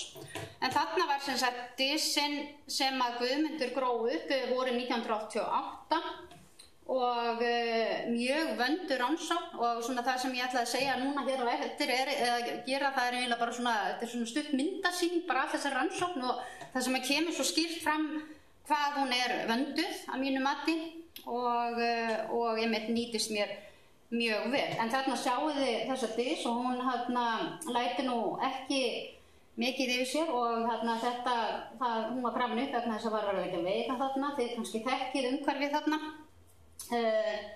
En þarna sjáu þið mynd af þessu, þið þekkið þarna þetta svæði vantarlega, hafið keyrt þarna oft þingstaðurinn hér, þar sem að maður og kona voru dæmd til dauða, þetta 1704 minni mig, já 1704 september og þeim drept hérna í Kópavogslæknum, þetta nú bara, hérna þetta stóra íþróttahús sem ég manni hvað heitir og síðan disuð hérna bara við Árbakkan og þetta náttúrulega miklar upplýsingar fyrir mig líka þegar ég að leita að öðrum disum og ég fór nú vestur á Barðaströnd páskana, ég tók myndin Mikladal í Patreksfirði að þá skoðaði ég líka gekk ég með fram Vaðalsánni á Barðaströnd þar sem að Vaðlaþing var og til mig hafa fundið dis Guðrúnar Skaftadóttur sem þar var tekin af lífi í Vaðalsánni 1673 minni mig og þá einmitt studdist ég við þetta hvernig væri kannski hægt að leita á hvað langt frá, hún bara rétt undir þessi dis bara rétt undir þinghólnum og þannig að það eru svona ýmsar upplýsingar en ég vil nú samt að segja að það virðist nú vera oft hafi bara eins og á Þingvöllum að þeir sem voru teknir af lífi, til dæmis þeim konur sem var drekkt í drekningarhyl að þær hafi bara verið settar í gjótur en það erfitt að grafa þar og þannig að ég ætti að skoða þetta og taka þetta svona saman hvernig þetta var. En allavega þarna sjáu þið þetta var sem sagt, það var þannig að bóndinn í Árbæ, hann hét Sæmundur Þórarinsson og hann semst fannst dáinn út í Læk, Elliðá og vinnumaður á bænum viðurkennir stuttu síðar viðurheyrslu að hafa drepið hann að undirlagi konu Sæmundar, henni nöfnu minni Steinunni Gunnarsdóttur og þau eru dæmd til dauða og tekin þarna af lífi og hann svolítið merkilegt að það skuli mitt vera kallað hjónadysjar og það ansi margt sem hefur einmitt svona svolítið skólast til í þessum frá því liðið frá þessum aftökum og þarna sjáum við hvað kom undan þessum hól eða litla, þessar dysjar sem að varla sást nú móta fyrir þarna nema rétt aðeins og þarna mikið að grjóti sennilega kannski vegna þess að það var venjan að fólk gekk framhjá og hendi stein í en þetta reyndar svolítið stóru steinar og hér býta fyrir ég fór þetta enda hérna hvaða klútur þetta svona hér byrja búin nýtt hérna vill hún takka ætlaði mér bara að sína svo hérna eins og ég segi, þetta uppgröftur 30 ára gamall uppgröftur og mjög vandaður eins og sjáu þarna kom í ljós tvær dysjar og benti strax til að þetta væri þessi vinnumaður og þessi kona frá Árbæ og hér önnur loftmynd sem sýnir svona hvernig þetta hvernig þetta var að það sem sagt konan var jörðuð hér eða grafin og maðurinn hérna og eins og þið sjáuð og Guðmundur hefur bent á að þá snúa þau svona í sitt hver áttina og maðurinn í norður-suður var það ekki Guðmundur en konan austur-vestur og það og svona kannski hugmyndin að ástæðan eða túlkunin á því gæti verið það að konan hafi nú kannski verið sú seka en við vitum ekki hvað það var að þau voru jörðu svona en fleira kom nú í ljós að til dæmis það að ekki hafi verið haft fyrir að taka konuna úr pokanum eftir að henni var trekt heldur hún bara grafin þarna upp á bakkanum og sem ég finnst líka mikilvægur upplýsingar og pokin virðist hafa verið bundinn mittir og þið sjáu svona leifar af honum hér og Eins hafði brotnað inn í tönn, sennilega þegar henni var drekkt og en þetta svona sýnir kannski grimmdina og hörkuna í þessu. En síðan aftur maðurinn að eins samkvæmt dómi þá átti hann hálshöggvast. Það var nú oftast þannig við svona brotum að konum var drekkt og menn hálshöggni og það var búið að fannst þarna höfuðlaus beinagrindin eða höfuðpúpulaus og hóla eftir stöngina því að það átti að setja hausinn á stöng á eftir öðrum til varnar og samkvæmt Guðmundi og skýrslu hans að þá virðist vera að hausinn hafi bara verið þarna á stöngina þangað til hún féll niður og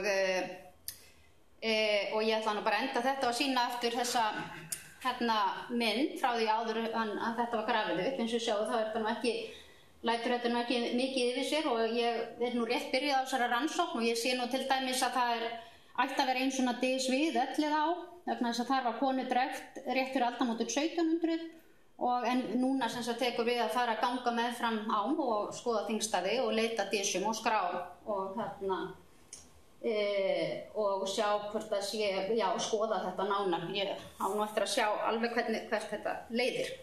En bara kæra þakkir fyrir mig og kæra þakkir Guðmundur fyrir alla samverðinu og alla hjálpina með verkefni mín. Takk fyrir.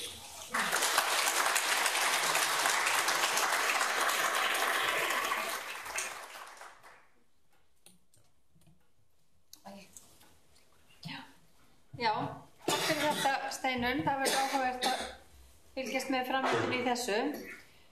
Fyrirhugaðar Vala Garðarsdóttir yrði hér með erindi þéttbýlismyndun í Reykjavík en því miður hefur hún neyðst til að boða forföll en biður fyrir góða kveðjur. Þannig að við vindum okkur þá bara í næsta erindi sem Þór Hjaltalín og hann ætlar að tala Þiðriksvelli við Steingrímsfjörð.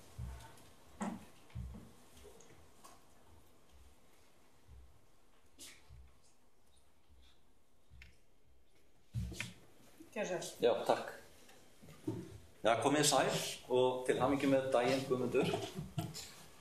Þegar þessi rannsóknargerð aldamótin síðustu það bil að þá var ég starfandi á húsendadeild Þjóðminjasafnsins og naut þess þá gjarnan að vera lánaður stundum yfir á fornleifadeildina í alls konar einhverja uppgrefti og einn eftirminnilegast uppgrefturinn var ferð með Guðmund Ólafssyni norður á Tjörnes þar sem við rannsökuðum fornar sjóbúðir og fjallahöfn og landnámsskála ekki langt frá og þá tók maður eftir því hvað Guðmundur var hann gerði flottar teikningar á vettvangi og þetta var vandað og gjarnan í lit en þessi rannsókn var einn af þessum rannsóknum sem ég tók þátt í og Sigurður Bergsteinsson stýrði þeirri rannsókn og var til þess gerð að stóð til að stækka Þverárvirkjun og þess vegna myndi vatnsborð Þyriksvallavatns hækka mjög og minjar fara þar í kaf.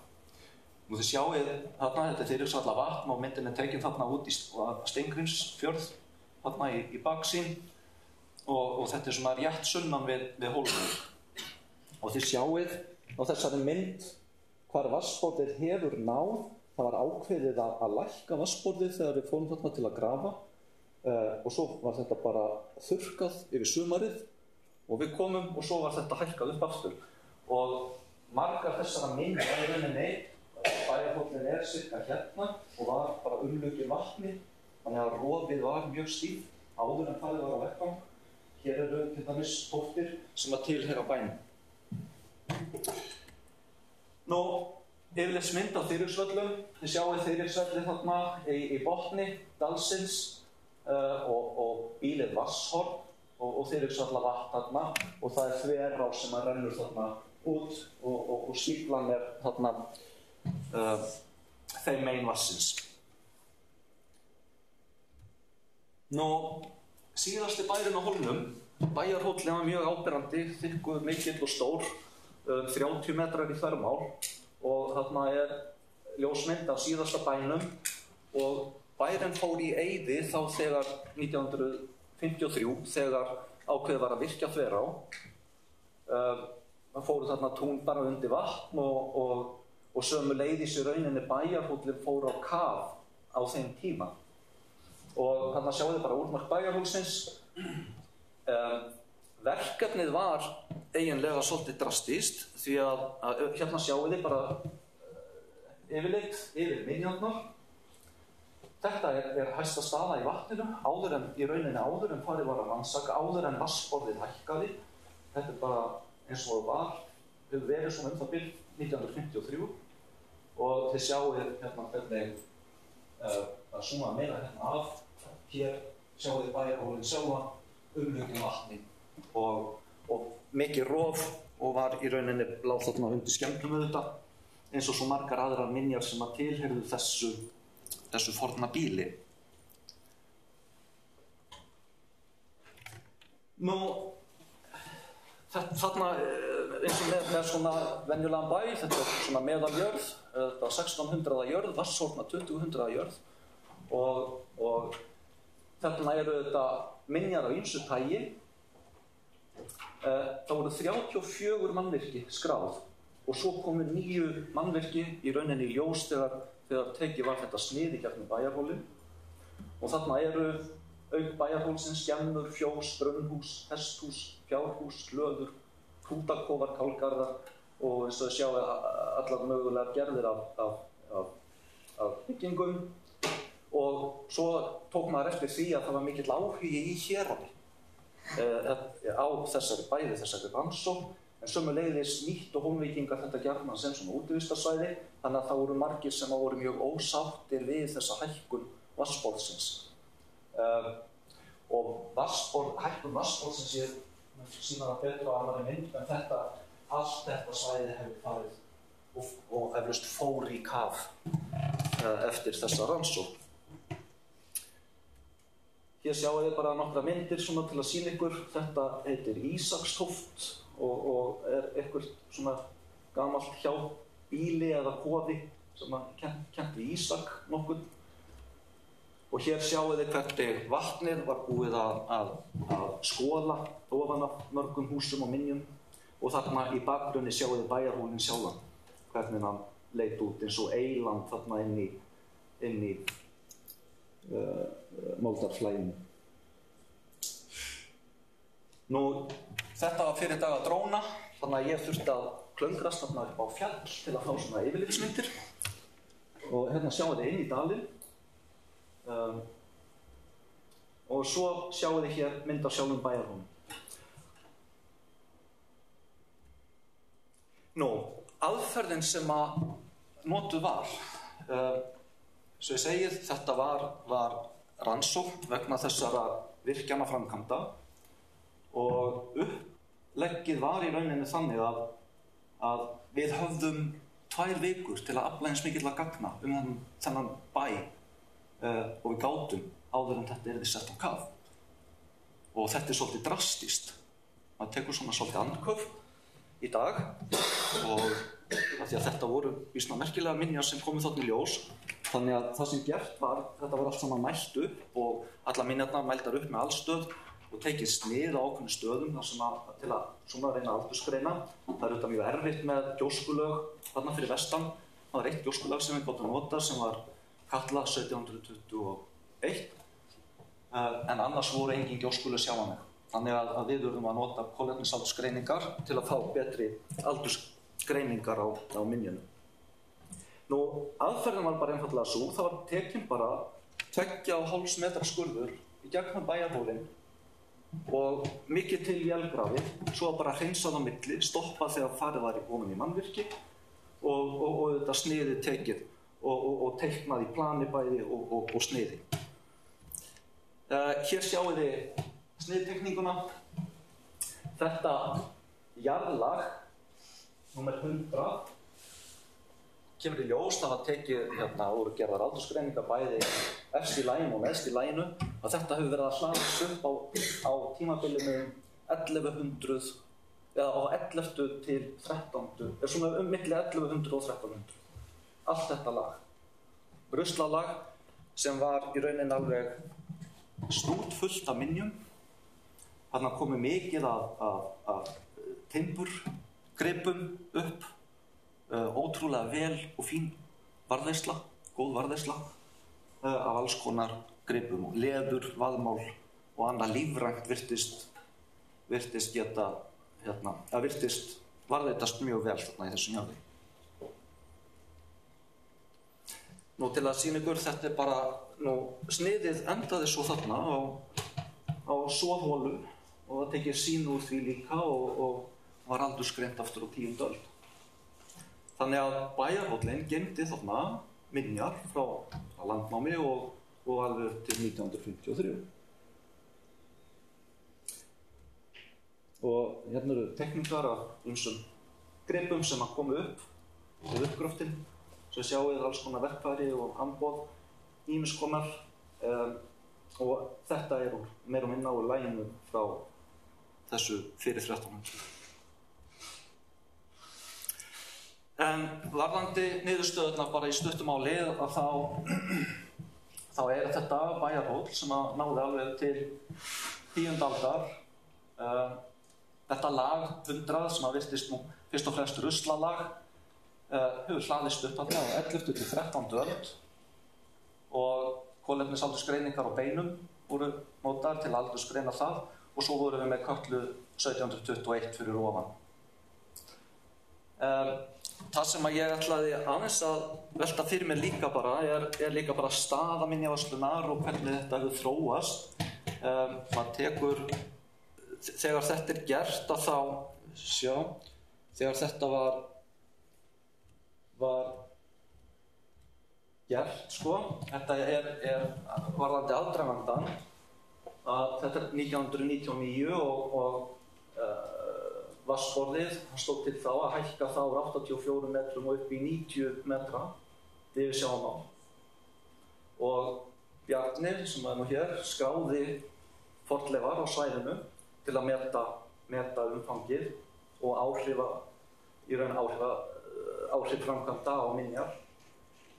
Í kjölfarið var auðvitað gerð krafa rannsóknir og Þjóðminjasafnið þá fór fram á að það yrði gerðar frekari rannsóknir, meðal annars með svona könnunargreftri til að meta umfang og aldur og annað þess háttar. En það sem var kannski snúnast í þessu var það að minjarnar voru þá þegar undir miklu álagi. Þær voru umkringdar vatni á mikið rof, þannig að orkubúið lagði það þannig upp annarkvort á Vestfirðinga rafmagn eða við sökkvum Þyringsvöllum. Það var eiginlega ekkert þar á milli. Og svo er bara hitt að ef að framkvæmdir geti ekki hafist eftir að farið er eftir að þessari könnunarrannsókn lýkur, nú þá förum við ekkert í þessar framkvæmdir. Þannig að þá stóðum menn frammi fyrir því að þá hefðu bara minjarnar haldið áfram að skemmast. Þannig að þetta var ekkert einfalt mál. En þetta var, fengum þarna 2 vikur með 6 manns, haustið 2000 og markmiðið að mæla þetta allt saman upp og að kortleggja þetta eins og hægt var. Nú, ég fór þarna, ég gerði tilraun til þess að skoða þetta einhverjum árum síðar, var nú reyndar frá að hverfa. Þarna liggur erfiður jeppaslóði þannig að ég veit ekki nákvæmlega hversu langt þetta hefur náð. Til dæmis bara vatnsborðið. Sýn ykkur hérna, hér sjáu þið þennan stúlkuhól, svo kallar, og vatnið hefði náð alveg út þar og allar minjarnar áttu að lenda í kafi. Sýnaðu ykkur hérna betur. Hérna sjáu þið, hér er þessi stúlkuhól og í rauninni bara allt undirlendið hér fór á kaf. En það væri nógu fróðlegt. Þannig stóðu menn frammi fyrir því, eigum að láta bara vatnið sjá restina og banna framkvæmdir, eigum að fara í einhverja rannsókn og sökkva þessu þá, eða getur það verið að minjarnar varðveitist jafnvel bara betur á kafi í vatni heldur en að vatni sé með öldum sínum að éta úr þessu alla tíð. En ég hugsa sannarlega oft aftur og velti fyrir mér hvernig hefðu við tekist á við þetta í dag? Ég hugsa að minjavarslan hafi nú þróast svolítið á síðustu 2 áratugum og þannig að já, þetta svona íhugunarefni og þakka ég fyrir mig.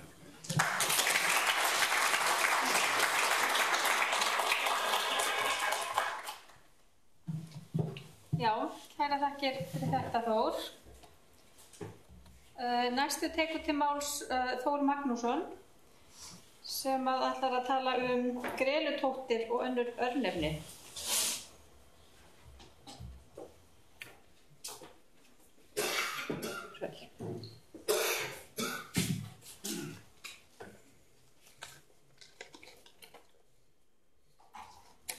Góðir tilheyrendur, við Guðmundur Ólafsson áttum langt og farsælt samstarf. Hann hefur eins og fleiri hér átt allan sinn starfsferil á vegum Þjóðminjavörslunnar, bæði innan Þjóðminjasafnsins og utan. Hann reyndist traustur og ötull starfsmaður og sáum á vegum safnsins vandasamari og flóknari fornleifarannsóknir en flestir aðrir.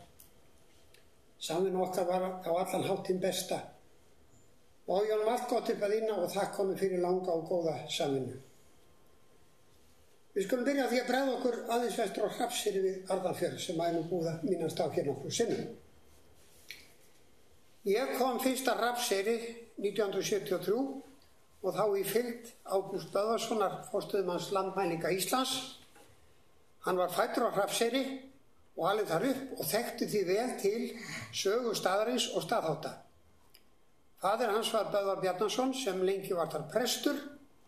Reyndar var afi minn þar einnig prestur 10 ára skeið, en ég átti þó engan og á þó engin bein tengsl við staðinn og þekkti þar ekki til. Ágúst þekkti hér alla hluti. Hann satt lengi í Hrafnseyrarnefnd sem sá meðal annars uppbyggingu og umsjá staðarins. Við Ágúst gengum heim á staðnum og meðal þess sem hann sýndi mér voru fornlegar rústir þarna á eyrinni sem kallað voru grelutóttir.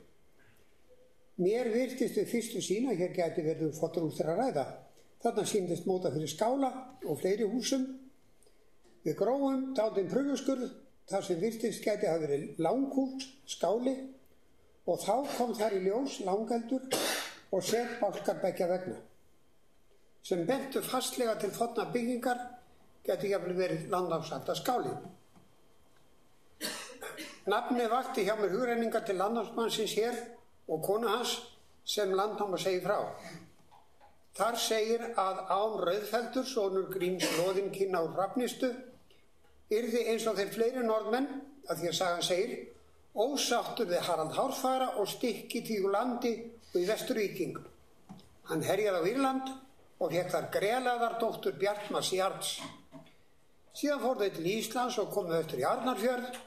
Þau voru fyrsta veturinn í Dufansdal við fjörðið Sunnaverðan, en þar þótti grélöðu illa ilmað úr jörðu, eins og segir í Landnámu, og hefur hún því ekki unað sér þar. Þá keypti Án lönd í Arnarfirði norðanverðum, milli Langanes og Stapa og bjó á Eyri. Þar þótti grélöðu hunangsilmur úr jörðu, segir sagan einnig. Nafni Grelutóttir eða Grelaðatóttir var mér hugleikinn. Mér datt að sjálfsögðu í hug að hér hefði nafnið geymst í munnmælum 1000 ára skeið. Það var Þóra Guðmundur Ólafsson, þá reyndar ekki enn kominn til fastra starfa í safninu, fékk það verkefni að standa fyrir rannsókn þessara tófta. Hann hafði með sér valið lið og viti menn, þarna kom í ljós byggingarleifar frá Landnámsnefnd Íslands. Hér voru árin 1977 og 78 rannsökuð nokkur hús, skáli af víkingaldargerð með bakhúsi, 2 jarðhús og 2 smiðjur, en þó vitað fleiri rústir enn þarna á staðnum og jafnvel talið að einhverjar hafið eyðilagt við túnrækt. Guðmundur birti síðan rannsóknarskýrslu í árbók Fornleifafélagsins 1979. Hann taldi að rústirnar mætti tímasetja til 10. aldar, byggð hafi hér hafist 900, en ekki vara lengi og bærinn þá verið færður upp þangað sem hann var síðan. Þar hefur væntanlega verið hendur að bæjarstæði en hér neðra og yfir tóttir landnámsbæjarins gréri smám saman. Guðmundur nefnir reyndar í grein sinni rannsóknirnar að nafni Grelutóttir geti hafa komið til á 19. öld og bendir á að þegar Sigurður Vigfússon kom að Hrafnseyri árið 1822 og birti síðan skýrslu ferði sína þar vestra, nefni hann ekki þessar tóttir. Hafi heimamenn ekki þekkt til þeirra þá og ekki vísað honum á þær. Víst það að Sigurður leitaði allra manna mest eftir staðfestingu á frásögum fottsagnanna. Reyndi hvarvetna að finna rústir sem komið gætu heim og saman við frásagnir af bústöðu fottmanna og hefur að sumuleyti þótt ganga nokkuð langt í því á köflum. Hann kunni fottsögurnar utan að og efaðist ekki sannleiksgildi þeirra í öllum meginatriðum. Fottsögurnar urðu almenningi fyrst þekktar á 18. og þá frekast á 19. öldinni aðgengilegar útgáfur þeirra komið til sem almenningur gat eignast og það átti sinn þátt í rómantískri menningarvakningu þjóðarinnar. En Sigurður Vigfússon staldrar reyndar ekki mikið við þau án og greluð í frásögn sinni, nefnir að vísu fjallið Ánarmúla sem gnæfir yfir staðinn og segir að það nafn muni eflaust kennt við án Rauðfeld og bætir við að þetta sýni meðal annars hver örnefni geti lengi haldist hér meðal alþýðumanna. Ég get allt eins ímyndað mér að eins sem Grelutóttir örnefni hafi geymst sem arfsögn alla tíð. Það alkunna trú manna á sannleiksgildi munnlegra frásagna og ekki síst fótsagnanna hefur nokkuð gengið í bylgjum. Svo var tíðin og svo var allt fram á 20. öld að menn efuðust ekki sannleiksgildi þeirra. Oft bar það við á ferðum mínum landið fyrir árum að ég hitti gamla bændur, fróðleiksmenn sem lengi höfðu búið á jörð sinni, jafnvel höfðu það nokkru ættliði búið hver eftir annan og þeir fóru að spyrja mig, fræðingina sunnan innan gæsalappa, sem allt átt að vita sögu og menningu þjóðarinnar, fóru að spyrja mig nánar það sem fottsögurnar greindu frá að gerst hefði á þeirra slóðum og vildu fá álit og skýringar á frásögn fottsagnanna. Ég fann oft glöggt að þeir sem eldri voru lögðu meiri trúnað á fottsögurnar en hinn yngri, eða jafnvel má orða það svo að þeir þekktu mun betur til sagnanna en hinn yngri kynslóðir, enda voru þær þeim hjartfólnar. Þeir höfðu drukkið í sig frásagnir þeirra og efuðust ekki sjálfir. En fræðingnum að sunnan vafðist oft tunga tönn og það var auðvelt að reka hann á gat frásagnir af fottköppum og afrekum þeirra. Hann hafði reyndar hvergi nærri allar þeirra lesið og mundi oft fátt. En bóndið þekkti sína menn og efaði hlýtt, vildi aðeins fá eins konar sannleiksvottorð. Og svo kemur hér svolítið svona rétti gamans. Frá því segir í fóstrararsögu að jöður nokkuð byggja á Skeljabrekku í Andakíl. Það var einhverju sinni að hann fór ásamt húskallum sínum út á Akranes til mjölkaupa og hér skulum við staldra við heitið Akranes og síðan orðið mjöl. Jöður kom að Hávarstöðum í Leirársveit og fékk léðan hest hjá Hávari bónda. En ekki vildi Jöður síðan skila hestinum, urðað þessu nokkra sviftingar og fór svo að Jöður drap Hávar og hélt áfram heim með hestin. Þorgeir Hávarsson, sonur Hávars á Hávarstöðum, frétti víg föður síns. Hann fór að Skeljabrekku og kvaddi Jöður út. Lauk orðaskiptum þeirra svo að Þorgeir drap Jöður, föðurbanna sinn. Fór hann síðan vestur á fjörðu á ný og úr frásögninni hér. Það var fyrir nokkru að maður hafði samband við mig, hann var alinn upp á Skeljabrekku í Andakíl. Hann sagði mér frá stað sem kallað veri leiðið hans Jöðurs og vildi sína mér.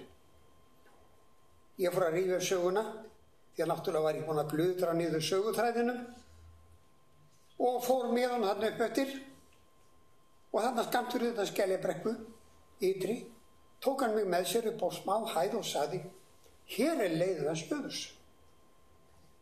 Reyndar var það orðið dálítið öðruvísum að lítast en hafði verið í hans ungdæmi. Þar hafði fyrir verið allmikil grjótrúa og síðan hóll, en þetta var nú að mestu horfið og taldi maðurinn reyndar að menn myndi hafa tekið grjót úr hrúgunni og haft í vegaræsi þar rétt hjá. En mér þótti staðurinn forvitnilegur og hann kemur svo sannarlega vel heim við þá vitneskju sem við höfum nú afstöðu kumla og bæjar oft á tíðum. Á nokkuð áberandi stað á smáhæð, svo sem stekkjarveg frá bænum, svo ég tiltæki gamla fjarlægagreiningu, hugsa ég með mér, þetta tilvalinn staður fyrir fornleifafræðing að prófa hvort einhver hæfa sig í sögunni. Víkjum okkur í Þórðarsögu Hreðu. Hún nú ekki talin afar sennileg sem heimild og reyndar flest allsendis ótrúverðug. Þar segir í lok sögunar Miðfjarðarskeggja að hann færi á efri árum sínum suður að Ási í Borgarfirði, sem nú nefnist Hraunsás í Hálsasveit, til Eiðs sonar síns sem þar bjó og andaðist þar. Og svo segir í sögunni, var hann heigður fyrir norðan garð, má það sjá bein hans í náttmálavörðunni. Þetta segir í Þórðarsögu. Nú gerðist það síðastliðið haust að ég hitti mann nokkuð sem býr skammt frá Skellebrekku, rétt hjá leiðinu hans Jöðurs. Ég sagði við hann, ég þarf að koma einhver daginn og skoða dálítið forvitinlegan stað rétt hjá það sem hún býr. Er það Dísinn, spurði hann þá. Og ég taldi svo að vera og svo fór ég skömmu síðan og skoðaði staðinn í fylgd Haralds, en svo heitir maðurinn. Ég var svo sem ekki miklu fróðar en áður, en þótti staðurinn samt enn forvitnilegur. Þá sagði Haraldur við mig, þið ættuð fornleifafræðingarnar að skoða mannabeinin sem ég gróf einu sinni upp hjá Hraunsási í Hálsasveit. Ég bað hann að segja mér nánar frá því og þá sagði hann að hann hefði verið þar með gröfu að grafa fyrir hitaveitu aða bænum og þá hefði bóndinn sagt við sig eitthvað sem svo: hafðu augun hjá þér þegar þú grefur þarna og tiltók staðinn, því þar á að vera dys. Ég spurði hann nánar staðhætti og hann hvað þetta hafi verið nokkuð fyrir norðan bæinn. Ég spurði hvað beinin varð. Þeim var bara hent hon í skurðinn. Getur þú fundið staðinn aftur, spurði hann. Já, það get ég. Þetta tilbúin að koma með mér einhver tíma upp yfir og benda mér á staðinn. Hann hvað það sjálfsagt. En engin tími var hann stóð til þess. Þá. Það skildi þó aldrei fara svo að þeir Jöður á Skeljabrekku og Miðfjarðarskeggi bíði þarna upprisun sinnar. Bíði eftir fornleifafræðingunum til að færa þá aftur í dagsljósið. Kannski þetta kjánaleg spurning í ljósi þess að ýmsir vilja lítt hlusta á slík hindurvitni sem þeir telja fornsugur vera. En hví ekki að reyna? Hví ekki að gá hvort arfsagnir hafi einhverju rétt fyrir sér? Það þá ekki miklu fórnað. En reyndar kann sumum vera meira andum æru sína en svo þeir vilja hlaupa til sögum. En það fer þá aldrei ver með hana en æru Sigurðar Vigfússonar fornfræðings. Einhverjir hafa viljað tróða honum ofur trúgirni tær, en þó eigum við honum meira upp að inna en mörgum öðrum á akri fornleifanna. Þetta var svona hálfpartinn í gaman sem sagt, en þó svona einhver alvara á bakvið. Mér dætti ég lítil saga til gaman sem ég ætla að bæta hér við þegar hún Hildur var að sína okkur kjálkan með skemmdu tönninni. Það var einu sinni hér upp á safni að Jón Steffensen prófessor og beinafræðingur, hann var að skoða beinagrindur úr kirkjugarðinum gamla við Aðalstræti. Þetta voru úr yngsta hlutanum frá 18. öldinni. Hann hafði raðað beinagrind úr konu og gólfið, satt hann í stól og var með hauskúpuna í hendina skoðana og það var svona áverkað eða svona skálduð á enninu. Þá segir Jón: já, þessi hefur nú komist í kynni við kaupmennina. Nú, segir þau, hvernig þá? Já, hún bæði með karies og síflis.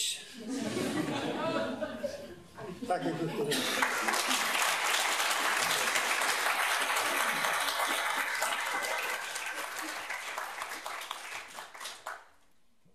Já, kæra þakkir þakki fyrir þetta, Þór.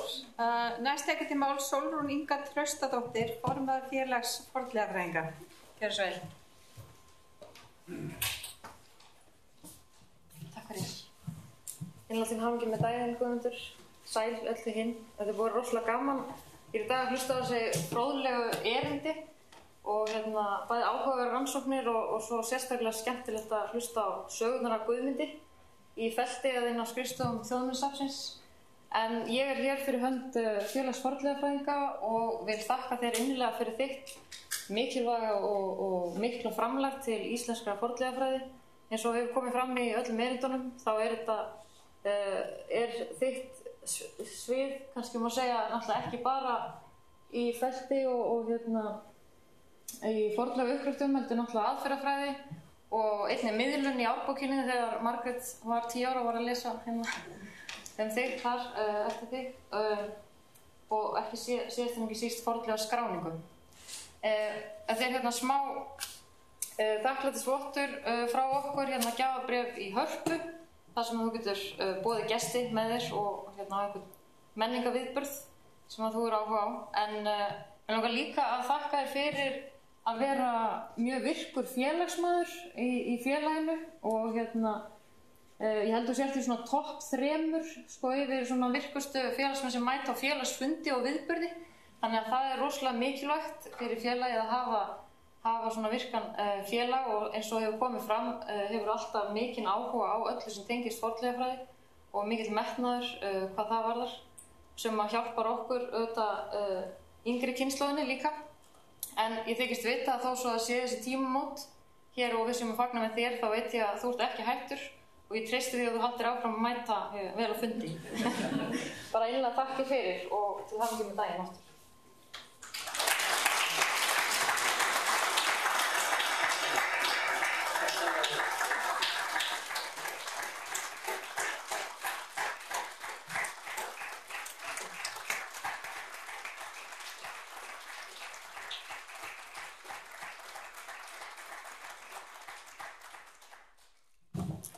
Kæra vinir, kæra þakkir skuli hafa fyrir þetta málþing. Það hefur verið bara yfirþyrmandi upplifun að hlusta á öll þessi skemmtilegu og fróðlegu erindi. Og það er ekki bara erindina Kristína sem ég veit að árein mér með Guðmundi sem ég veit að kona mín hafi mikinn áhuga að hlusta á. Þetta hef ég bara skemmt mér ofsalega vel. Ágætu fyrirlesar að kæra þakkir fyrir ykkar framlag. Margrét, Orri og Steinun, kæra þakkir fyrir ykkar framlag og framlag Þjóðminjasafnsins og Háskólans. Ég er mjög glaður bara og þakklátur fyrir að þið hafið og ég er bara fullur auðmýktur og þakklæti fyrir það því að ég vilja gera þetta fyrir mig og ég er djúpt nortinn yfir þessum heiðri sem þið hafið sýnt mér. Og ykkur öðrum sem hafa komið að þessum undirbúningi vil ég ykkar þakka. Ég þekki því miður ekki til ykkar allra því að sem betur fyrir þá var mér haldið utan við allt skipulag á þessum degi. En ég verð nú samt að nefna eina manneskju sem er Ragnheiður Traustadóttir sem ég veit að hefur eitt miklu tíma og í undirbúningin hérna. Við hafa komið öllu saman. Kæra þakkir. Og ykkur áheyrendum, ykkur vil ég þakka fyrir komuna að vilja heyra mig hérna þáttöku ykkar í dag. Ég vil þakka kærlega fyrir mig. Takk.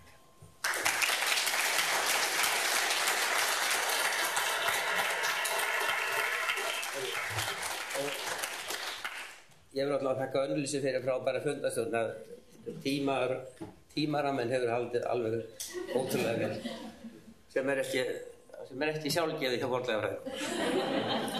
En áður en við förum fram og þykjum veitingar frá Þjóðminjasafninu þá kannski langar mig til að biðja alla fyrirlesarana og ykkur sem hafa staðið að þessu hérna að koma fram og svo ég geti fengið mynd af ykkur allir með mér.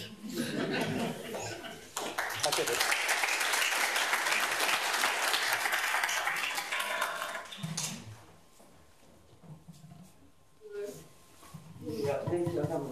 Já, þetta ansi myndarlegur hópur hér sem að safna saman.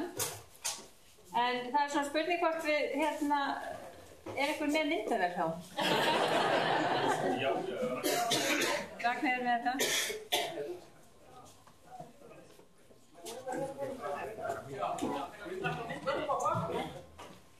Ég veist að það er vel.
Ég ætla kannski að nota tækifærið af því að við höfum svona smá tíma til stefnu áður en Martin verður klár inn í myndasal að nú var ekki mikið tími til umræðina þannig að það er spurning hvort við getum tekið okkur svona örfá mínútur ef það er einhverja spurningar sem að brenna á af því það verður ekki tími í spurningar eftir hverju erindi.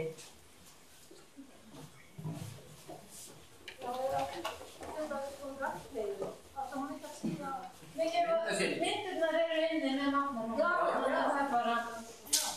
Já.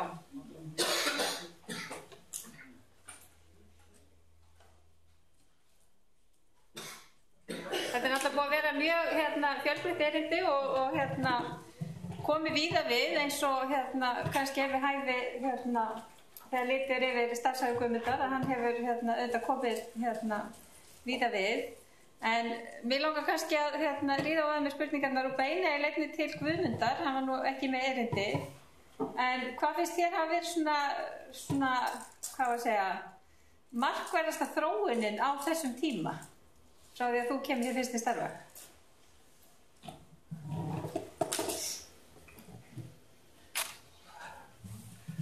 Þetta er náttúrulega allt annur veröld í dag. Þegar ég kom fyrst til starfa hérna og allir Mjöll sé ekki elsti starfsmaðurinn hérna með mér. Það voru fornleifafræðingar, þeir voru teljandi á fingurum annarra handar. Og þá var náttúrulega Þjóðminjasafnið eini aðili sem var að stunda rannsóknir og það átti að sjá allar rannsóknir í landinu.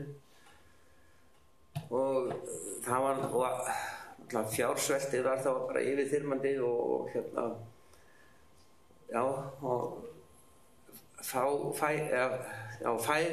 fornleifafræðingafæðin var alveg hrikaleg.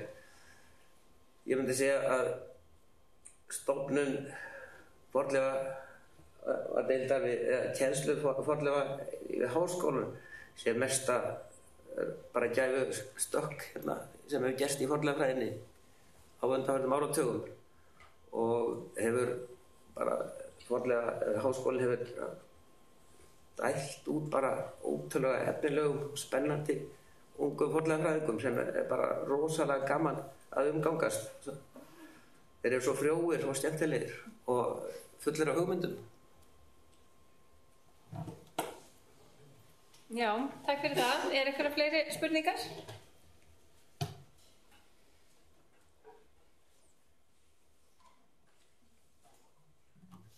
Það er eiginlega önnur spurning til Guðmundar. Hvað finnst þér eiginlega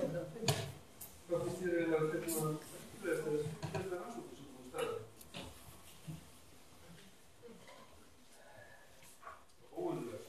Já, það er erfitt að svara því, sko. Það er ekki Bessastaðir. Bessastaðarrannsóknin var bara martröð allra fornleifafræðinga og sem ég held að enginn myndi vilja þurfa að lenda í, sko. Þó að þetta sé stærsta rannsókn sem við höfum þurft að glíma við hérna og erum enn að vinna úr. Já, en samt sem áður, hún er að verða skemmtilegur og skemmtilegur, er ég að uppgöta núna vegna þess að við höfum getað unnið svo vel úr gögnum núna bara á síðustu misturum að þetta er að verða ótrúlega spennandi rannsókn og ég hlakka mjög til að sjá hver niðurstaðan verður úr henni þegar hún kemur og það á örugglega eftir að koma á óvart. En skemmtilegasta rannsóknin sem ég tekið þátt í náttúrulega, það er rannsóknin á Grænlandi og bænum undir sandinum því að það er tímamóta rannsókn og niðurstöðunar úr henni, þær er eiga eftir að vera enn meira spennandi.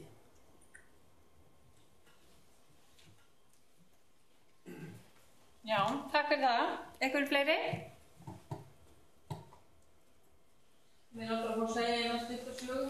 Ég fekk að grafa með Guðmundi á Eiríksstöðum sem var er mín svona heimasveit og þegar kom til það svo hann væri að fara að grafa það. Ég sagði að ég færi launalaust en svo kom hann ekki til tals, hann þurfti að hafa með sér og ég var fyrir valinu. En ég hafði ákveðið því ég var 9 ára ég skildi verða fornleifafræðingur og grafa Eiríksstöðum. Þetta er svona í heimabyggðinni. En við vorum þarna í viku í frábæru veðri og bjuggum á Stórásni hjá frændfólki mínu og vorum með mat hjá Gunni frænku. Og svo þegar við dagsverkinu lauk þá fórum við alltaf að skoða fornleifar og Guðmundur alltaf fann að teikna alla tóftir þannig að hann var skrávolvan Haukadalinn. En þá komst það sem var kannski það versta samt við þessa ferð var að Guðmundur var svo ánægð með matinn hjá Gunni frænku og hann var eitthvað með súpu úr fjallagrössum og það eru fjallagrössum sem eru soðin upp úr mjólk og ég held að þetta er versta sem ég hef bragðað á ævinni. Og Guðmundur sagði að það er langt síðan ég fengi svona góða mat eða fengi þessa súpu sem var gjarnan að hafa hann ofta með byrjusnýr. Það var svona ferskust einhvern veginn í hálsum og hann hefði mátt að borða þetta. En það var svona alltaf eftirminnilegt í þessum ferð. Og líka þegar við fórum að við færum í Jörfa, þar bjó kona sem var þá rétt yfir Nýra, hún var þetta í Jörfa. Og við fórum að spjalla með hann fornleifar á þessum bæ og það dreifist kirkjugarður og hún bauð okkur upp á kaffi og gamla kökur sannlega. Við vorum hérna í júli og hún hafði verið flytt í Búðardal þannig að hún kom alltaf í maí og var allt sumarið á bænum. Hún gróf hérna kistu með einhverja kökur sem hefði komið með henni þá. Guðmundur var það svo kurteis, bæði borðaði hann af þessum kökunum og svo drakk hann marga kaffibóta þegar hún hætti aftur í kaffi. En það var það þyngsta kaffi sem ég fengi, það leiti þetta eins og te. Og svo segir Guðmundur að við erum búin að vera 3 tíma og hann var alltaf að drekka kaffi og eru búin að það sem er svo glöggið. Fóttum að vera uppfólla eins og ég. Þetta var svona skemmtilega í okkar samstæðu. Já, takk fyrir þetta. Gaman að heyra svona sögur af eins sem er komið upp á. Einhverjum fleiri sem vilja spyrja eða taka til máls?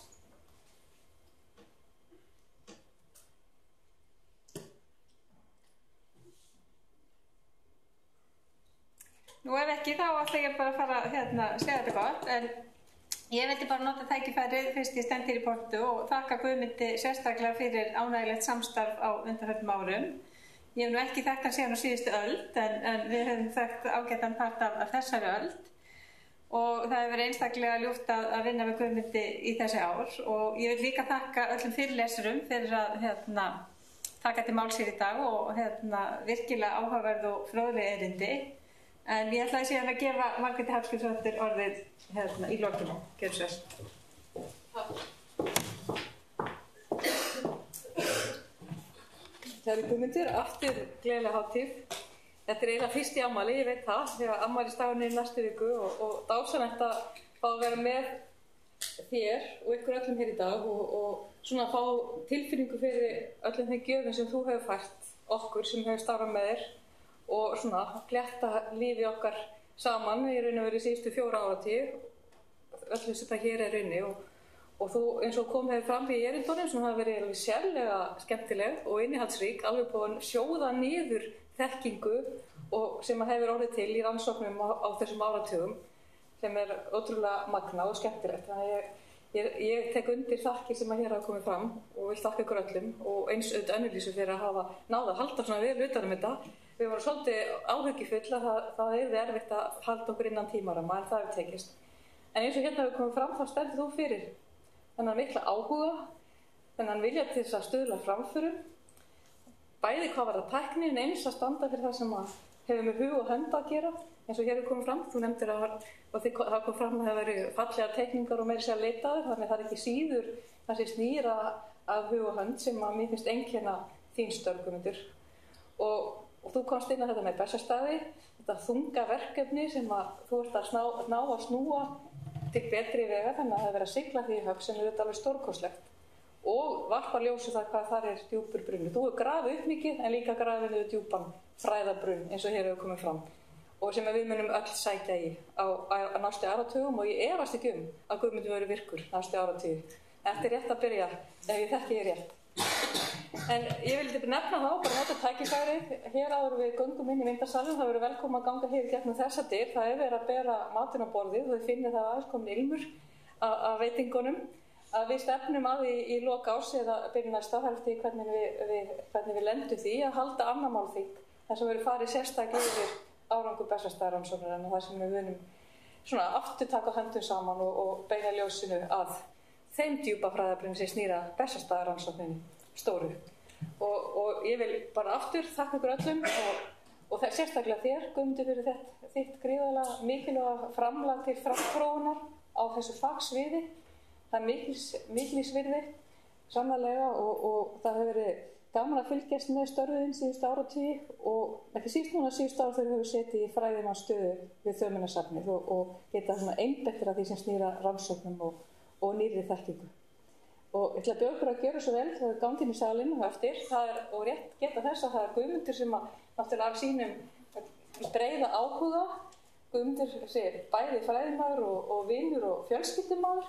Það er óskar eftir því að gefa ykkur innsýn í svona persneskan menningarheim. Og það eru vinir okkar Atifeh Burbur og Wahid Mahmoudi sem hafa eldað veislu, eldað mat og reykt fram veislu í samræmi við áhuga Guðmundar að því að gefa innsýn í ekki bara íslenska menningarheim, heldur persneskan. Þannig ég ætla að biðja ykkur að njóta þess og gjöra svo vel. Og takk eftir kærlega.